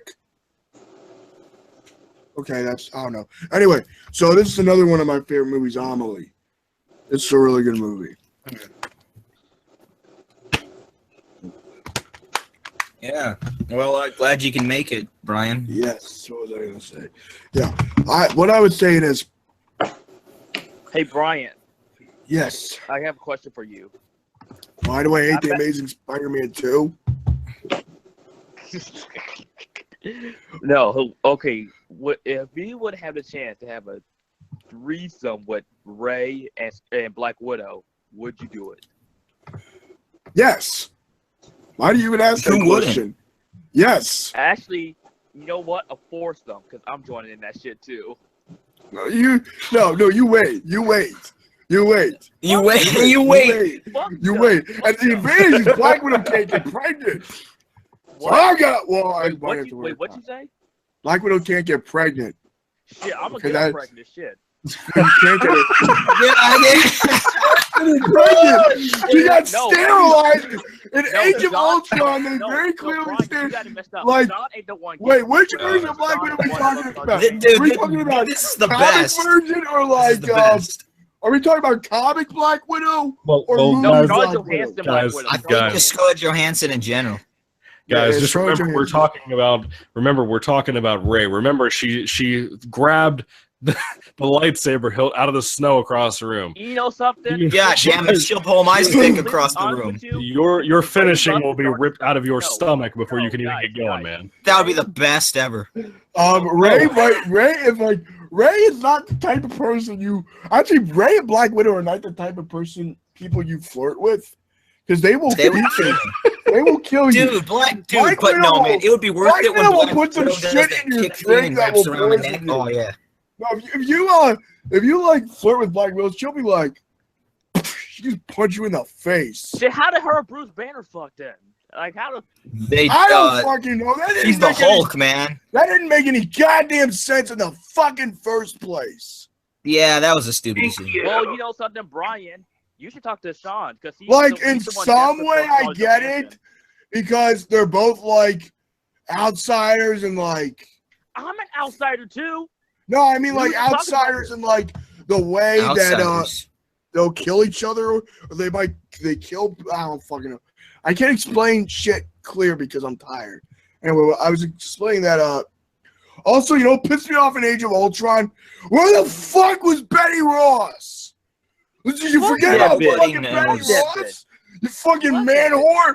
I mean, yeah, I want to fuck Scarlett Johansson too, but at least tell you where the I don't notice.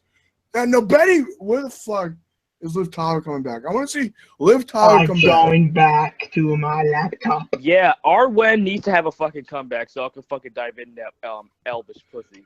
Oh yeah, what else is saying? Ready, watch. Hey, Feta. Elvish pussy. I muted him because he likes muting me, so I'm gonna keep muting him. Anything sound that crazy ever in my life. He likes muting me, so I'm gonna keep muting him. Oh God! Let's not start something here. I want happiness. I want to fight. I honestly want to. You want happiness? Let's celebrate the 1-year anniversary. Everything has led up to this moment. Let's talk about how they made Spider-Man 2 the best movie ever. Yay! Oh, what? About how Anthony's on If crack. you ever say that again, I have a very specific set of skills. Bro, only skills I will you have to find sit down on your couch and watch the I will movies. Be find- quiet. What? Some motherfucker, you said shit. Bro, you don't have no specific set of skills. Only thing you have Oh, skills no. of is sitting on the couch, watching porn with Cheetos, and messaging Sean all day. Fucking me, guy. No. Cheetos are crap. I don't like Cheetos. And I don't sit on a couch. I sit on a very nice chair. It's You a do? comfortable chair. Is it really It's nice? a comfortable chair. Oh, yes. how nice is it though? Honestly, this is straight up. How nice is it? I've been looking for some furniture. Yeah, I mean, No, it's from the 80s and it's comfortable. Oh no, because I've been trying to go to the stores. Like, I don't give a fuck. It's that store. It's very hard to get into. Like, it's very expensive shit. You know, I don't give a fuck. Issues. Like, What? can you separate trolling from real life? Like, I can. Can you separate reality from your imagination? I can't speak today. Shit. See, let me give you some advice, my friend.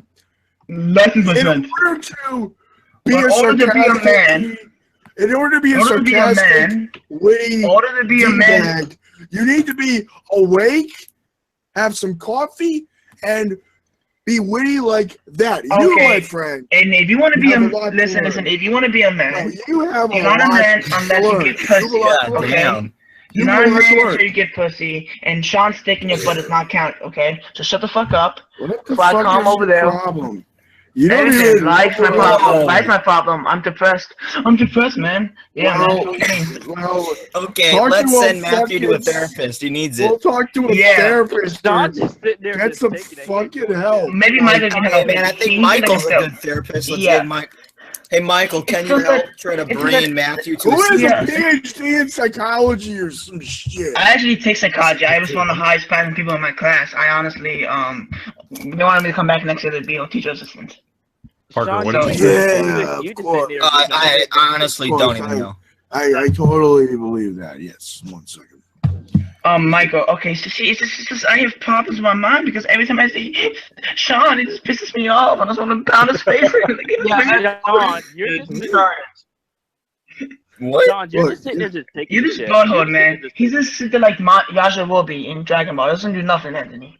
Look. At least I I will have admit- my fucking age. Sean's opinion on It's like act Force like fucking Awakens Matthew. wrong. What? I can hear you with your shitty ass internet, your muffled voice. Oh God, no, your no, Komodo no, dragon no. neck, your Komodo dragon neck talking. You have issues. Shut the fuck up.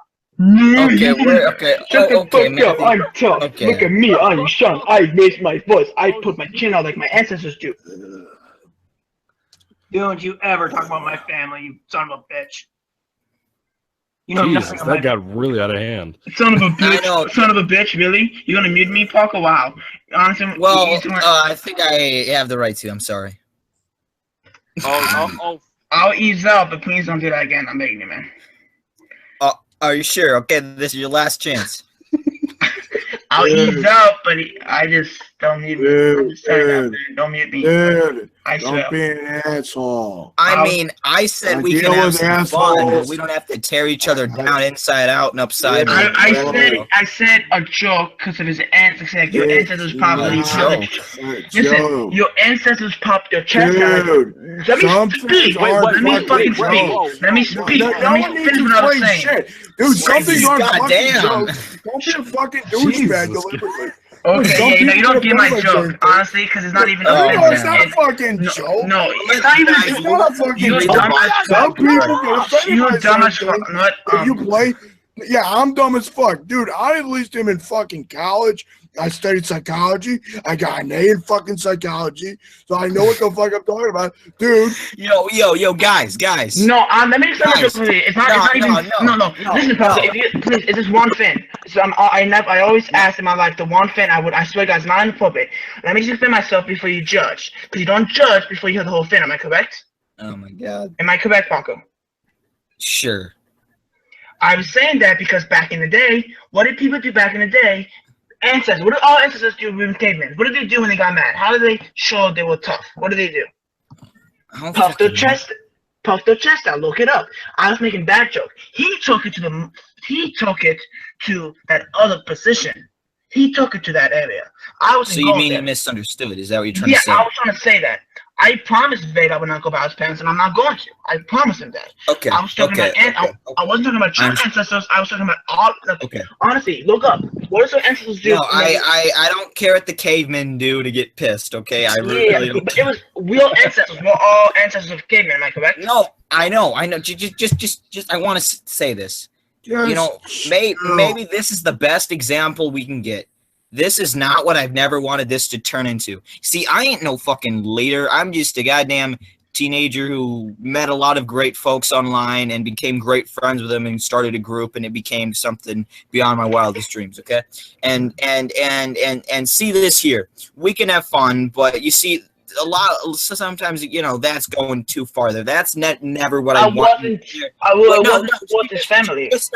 Just stop. Okay, honestly, okay, please. Some things aren't worth explaining after a certain point. Some things you just have to deal with certain things, offend people. Let Parker speak. Let Parker speak. Let Parker, you could say this. It's just that you see that right there. That again. That's never what I wanted. Where you hurt someone's feelings to where they have to leave the hangout and they feel, well, in a way, I guess. I don't know what word you want to use. That's you know, sure, I don't know. But I mean, that's the one thing I don't want anyone to feel or anyone to. So let's just not go. We can make jokes and have fun, but that's not. You see, there's already enough bullshit going around on in the world and shit, then we don't need it in this small place, okay? This is a place where you can go and where you can unleash your fandom and talk about and go crazy and nerd out on whatever the fuck if it is, you know? You know, that's what this is for. Open talks, open to new opinions and new views on shit. I got a secret. I like unicorns. Okay, that's cool. But you see what I mean? I know I'm all talking like, oh, no, but yeah. Anyway, that's kind of it though. Okay, I got that. But you know that joke I said earlier wasn't towards like any of that, right? Yeah, you explained it. I know. Okay, I was just making sure because I got that. Okay, maybe we do I get a little heated sometimes. And I admit to that. That's my fault. Okay. Okay, let's just move on. So I like turtles. I like okay. Is everyone good though, Sean? Are you okay? Let's talk about. Hey, Sean, you there, man? Yeah. Jesus, someone fucking racing, or what the hell is that? I sound like a car. Hey, Brian, are you good, man? I'm okay. I just heard what you said. I'm just saying, like, I'm tired. Trust me, man. I don't get tired. It's been a long day. It's 3:09 in the fucking morning. It's been a long day, guys. But I know we might end it soon. But I think I'm just getting up. What's up? but I got I got something I need to wake up for. That is true. Earlier than normal. I would, but no. Anyway, Who else was here? Is, who else was here for the 1 year anniversary thing? I haven't been here for a whole year. I've been here since like January. No, I think. no. I mean for the hangout. Who's been here since it was like? Me. I've been here most of the time. Like maybe I was not here for like 1 hour. Anthony and Sean, I think. Maybe I wasn't here for like 30 minutes or something. Like an hour. I wasn't here. Okay. Who wants to see me beat the shit out of Amazing Spider-Man 2 with a hammer? I do. I would love to, honestly. Anthony, let me explain to you about that Amazing Spider-Man 2 DVD. Okay? It's a DVD. I got it for $5. I got it for one reason. Because I wanted the $5 little coupon thing it had for Spider-Man Homecoming. It served its purpose. Now it's gonna fucking die. Okay, make sure open it and I can see the disc to make sure the disc has to be in there and you're not actually sneaking and keeping it. Dude, of course the disc is gonna be fucking in the case. Open it up to make sure we can see it because we want to make sure it's not some trick magic. I hate that movie. It's all gonna be in one take. Sean has seen me destroy the DVD before. The disc is in the case. If you really hate it, you would get Blu-ray and then you would destroy it. I have the Blu-ray, but I'm not destroying the Blu-ray because I like the Blu-ray. Smart choice. Blu-ray's awesome. Well, no shit, Blu-ray's awesome, but you know what's even better than Blu-ray? UHD 4K, the future. No, it's real. I have a 4K TV and I have a 4K PS4, but 4K PS4 can play 4K PS4 games, but it can't play PS4 4K movies. Well, that's always been something that's fucking baffled me, to be honest. Yeah, that pisses me off. I'm like, what the? I'm like, no, like my friend told me about this too, and it's like Sony owns the Blu-ray format. So since Sony owns the Blu-ray format, they let their main console rival, Microsoft, make a 4K capable Blu-ray playing console before they do? Yeah, that's just bullshit. But I'm about to actually get one. I'm about to get a 4K DVD player because we have a 4K, the biggest 4K TV they sell. Well, let me tell you something about that. You know the Coves? We have the Cove one. The big one. I only got a Cove. I got a really good Vizio one for like. No. Yeah, it's a really good TV. But mine is around $2,000 around there. Dude, I don't give a shit what it costs. It's the biggest one. It's like the one. You know, you ever seen the episode of Chris Stuckman where he showed his cave toe? It's that one. The one Chris Stuckman had in his cave, like in his cave toe. That's cool, but like what I'm saying is like the way my setup is, like I'm pretty proud of that setup. Like I wired it. Still there? Yeah, man. I'm trying to stay awake. No, yeah. Here's what we're going to do. Is your girl asleep yet? Here's what we're going to do. We can wrap up a few conversations here, then we're going to say all the stuff, and I do want to say something before we end it, so we can kind of finish up the talk about 4K or TVs or whatever we're talking about as of right now. Yeah. And then we can, What I was getting at with 4K is that I'm looking, like the thing I was talking about with a 4K Blu-ray player, like the one that actually reads the 4K discs, is that all those players are like $400 fucking dollars or $500. Are you serious? Yeah, right now anyway. I'm getting one on eBay. And I ain't telling you where the listing is because fuck you all. I'm gonna purposely try to outbid you. I'm gonna purposely try to outbid you. No, you ain't gonna outbid me because you can't outbid this. Actually, from what I saw, they have a good stock. But I'm getting this thing. It's refurbished for $126 fucking dollars. $126 this thing. That is as good a deal as you're gonna get. I can get one for $100 at Walmart. Not the one we're talking about. Not these. A regular Blu-ray player, yes. A region-free one refurbished, yes. These players, they are brand new players. They came out like a year ago. What are they talking about? What are they called? I'm talking about a 4K Blu-ray player. That's what I see. Sony 4K Blu-ray disc player. Okay, show the screensaver. Oh, I can show it right now. Hold up. Let me see what the listing is. Because you got to be careful with those listings, because some of them say for parts, some of them say you got to be careful if it says 4K upscale. And if it says upscale, that might mean it's just upscaling the thing. Okay, what the? Right here, look. Walmart. Yeah. Let me look at the listing really closely. Scroll down. You always gotta look at the tech. I'm sorry. You gotta look at about the product. Because if I'm wrong about this, I might just get that. Hold on. Want to get stunning. Okay. So I can play 4K Blu-ray. Wait a minute. Hold on. Hold on a minute. What's the problem with this shit?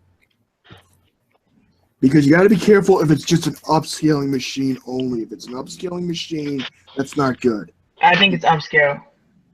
Yeah, you're not getting a thing that actually plays 4K. 4K Blu-ray players. You have what would I search up? Add a UHD to it. UHD. What does that mean? UHD. UHD. Yeah, there we go. What does that mean? Yeah, that's what I'm talking about right there. Oh, why are they like that? Like, I mean, what's the difference? Okay, what I'm looking for with the 4K players is the color saturation mainly. Not necessarily the resolution, but the color saturation of what it does. Because if you look at the color side by side between UHD and Blu-ray, the coloring of the movie feels more real and lively than it does on a standard Blu-ray. I mean, Blu-ray is amazing and the resolution may not be that big a deal, but you have to look at like the things like the color thing. That's what the UHD offers when compared to like the Blu-ray player. I mean, that's what I'm talking about. That's why I'm been looking for a good deal, and I bought a few different UHD movies. I bought Logan 4K. That one I'm really proud of. I got that for like $24, your standard Blu-ray price, when normally that shit goes for $30. Star Trek Beyond I did get for $30, so that was, I should have waited for sale. Actually, to be honest with UHD, like the 4K Blu-ray format. Does it have to be UHD? It has to be if you want to play those discs. If you look up what a 4K, I'm telling you, man, it has to be a 4K specific Blu-ray player that plays those types of movies. Well, what's the difference between this? What's the difference between the 3D Wi-Fi built-in, the black, and this one? You know what I'm trying to get at is the difference is going to be like, are you asking for the discs or what the upscaling? I just want to be able to play a 4K movie on my 4K TV. Okay, the difference there is the type of Blu-ray the formats use. A regular Blu-ray release will use a dual-layer Blu-ray, which is 50 gigabytes. 4K Blu-ray will use a triple layer disc. Can I add something quickly? What's the difference between this one and this one? Let me finish really quick. Let me finish the technology. Yeah. Parker, what is it? Go ahead and do this. What is it? Oh, wait, Josh joined. Hey, welcome. Hey, Josh. Well, I just wanted to say you and Brian and Matthew, if you guys want to discuss the whole Blu-ray 4K player thing off air, because I assume we could do that. Everyone's just getting but exhausted. if you want to do that, but no, I just kind of again we can all say go through. But no, I just wanted to say thank you guys. This stream has been like 6 hours, almost 7. I don't know, 6 something. It's gonna watch that. Who the? Oh man, I don't know, but it's been fun, guys. Honestly, I mean, I know Brian, you showed up towards the end, but no, still, I mean, all the podcasting or live hangouts you've been throughout the time span, and more than just a year. You know, I created the group on Facebook just a year ago, but I mean, before that, all the Star Wars stuff we did back in January, December. Archived. I mean, if you want, because there's a lot of stuff that is gone now, because it used to be all like going up, because if you guys remember, I was going through this whole thing with YouTube, and they were taking down my stuff for no reason. They were kind of doing that for a lot of folks out there, but so But anyway, it's been fun for the past year and a half for some, or 2 years in fact. First, again, but all of you guys, not some people who were in the hangout before. To everyone out there, thank you, and it's been a lot of fun, and looking forward to the future and what's all going to happen with that. So yeah, if anyone else wants to say anything quick, feel free to. But yeah. I will say Nerd Pack. Hey Josh, are you trying to say something? No. All right. No. Well, I do want to do one more thing. Okay, yeah. We off Yeah. live, What is or- it? No. I was just gonna let everyone go and say if they wanted to say something or not, and just I'm not then gonna- you send it. But. No, just say what you're gonna say. I'm gonna mute my mic. Okay, so no one. So who has to? Or was Anthony going to say something? Is that? Okay. Fuck society. Fuck society. So, just, Yep. can I say what I want to say? Yeah, sure. Can Yeah, I just say where they can find me and stuff? sure. Yeah, all the channels also linked in the description, I think. But no, yeah, you can say it too if you want to. Yeah, Yeah. if you guys want to, this is my channel right here. I mean, just really fast. Like, just search up this, type in this, and you probably see me. You probably see a fat. This is back when I was fatter than a year ago, and this is my channel now. Uploaded some content, and yep. So just type in this name. It should be the first one, and this is what you can expect from my videos. Okay. Anyone else? I'll say something. Okay. Yeah. First off, I want to thank all of you guys, not only you guys here in the actual cast for allowing me to be a part of this, whether it be today or any other time. Cast, if you're so official. But I also want to thank the people who are watching this with us and who have been a part of the group. It looks like Parker's channel is growing a lot. Has anybody else noticed that? Yeah, I feel like That's Parker's crazy. gonna ditch me ditch me after a couple of months. Dude, I was just No, gonna say, man, I ain't gonna do that with that. Why would you think that? Not ditch you, but like they won't have time because you'll be too busy with YouTube. You know what I mean? I just really wanted to thank you guys for allowing me No, to man, be I ain't on. gonna do that. I don't know what you mean by that. yeah. Yeah. Wait, what the yeah. fuck? Why is there two channels? or what? Oh yeah, you want to know the backstory on that? If again, I ain't gonna go into it now, but if you want to say it off air, I can. But no, yeah, Michael, you've been a great friend throughout the 2 years. I think it's been 2 years, right? Or so. Yeah, it's been about 2 years. Yeah. You found my channel around the time Terminator Genesis came out, so about 2 years. Good talk to you. Yeah. Yeah. And I mean, yeah, it's really been cool. I met all you guys and everyone else out there that's all a member of the group and stuff, and yeah, it's been fun. Look, going back and rewatching stuff. Yeah, it's been a fun time. Do you want to say something, Josh? Is that what you want to say? Yeah. Sure. Yeah. Go ahead. Yeah. It's been amazing on to some hangout, even though I kept going in and out due to Wi-Fi issues and my phone refusing to say charge. Wi-Fi's a bitch. He's got Fuck Wi-Fi.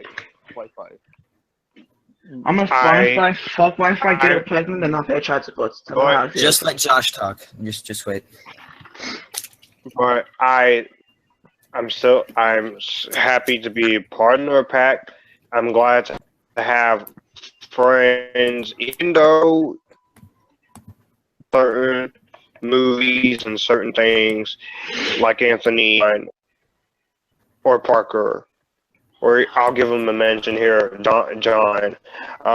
We agree to disagree, and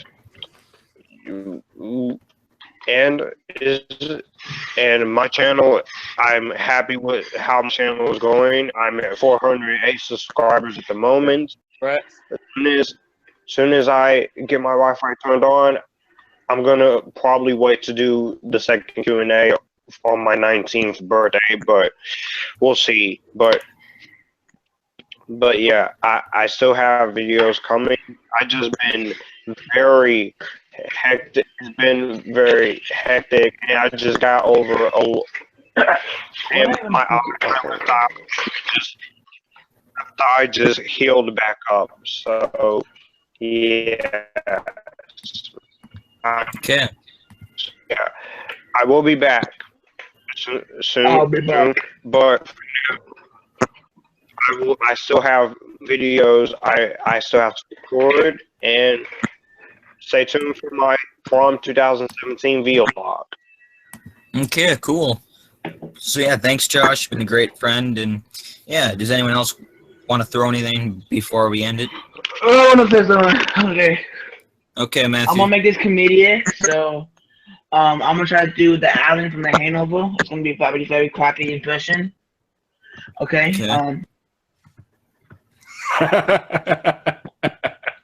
Oh God, no.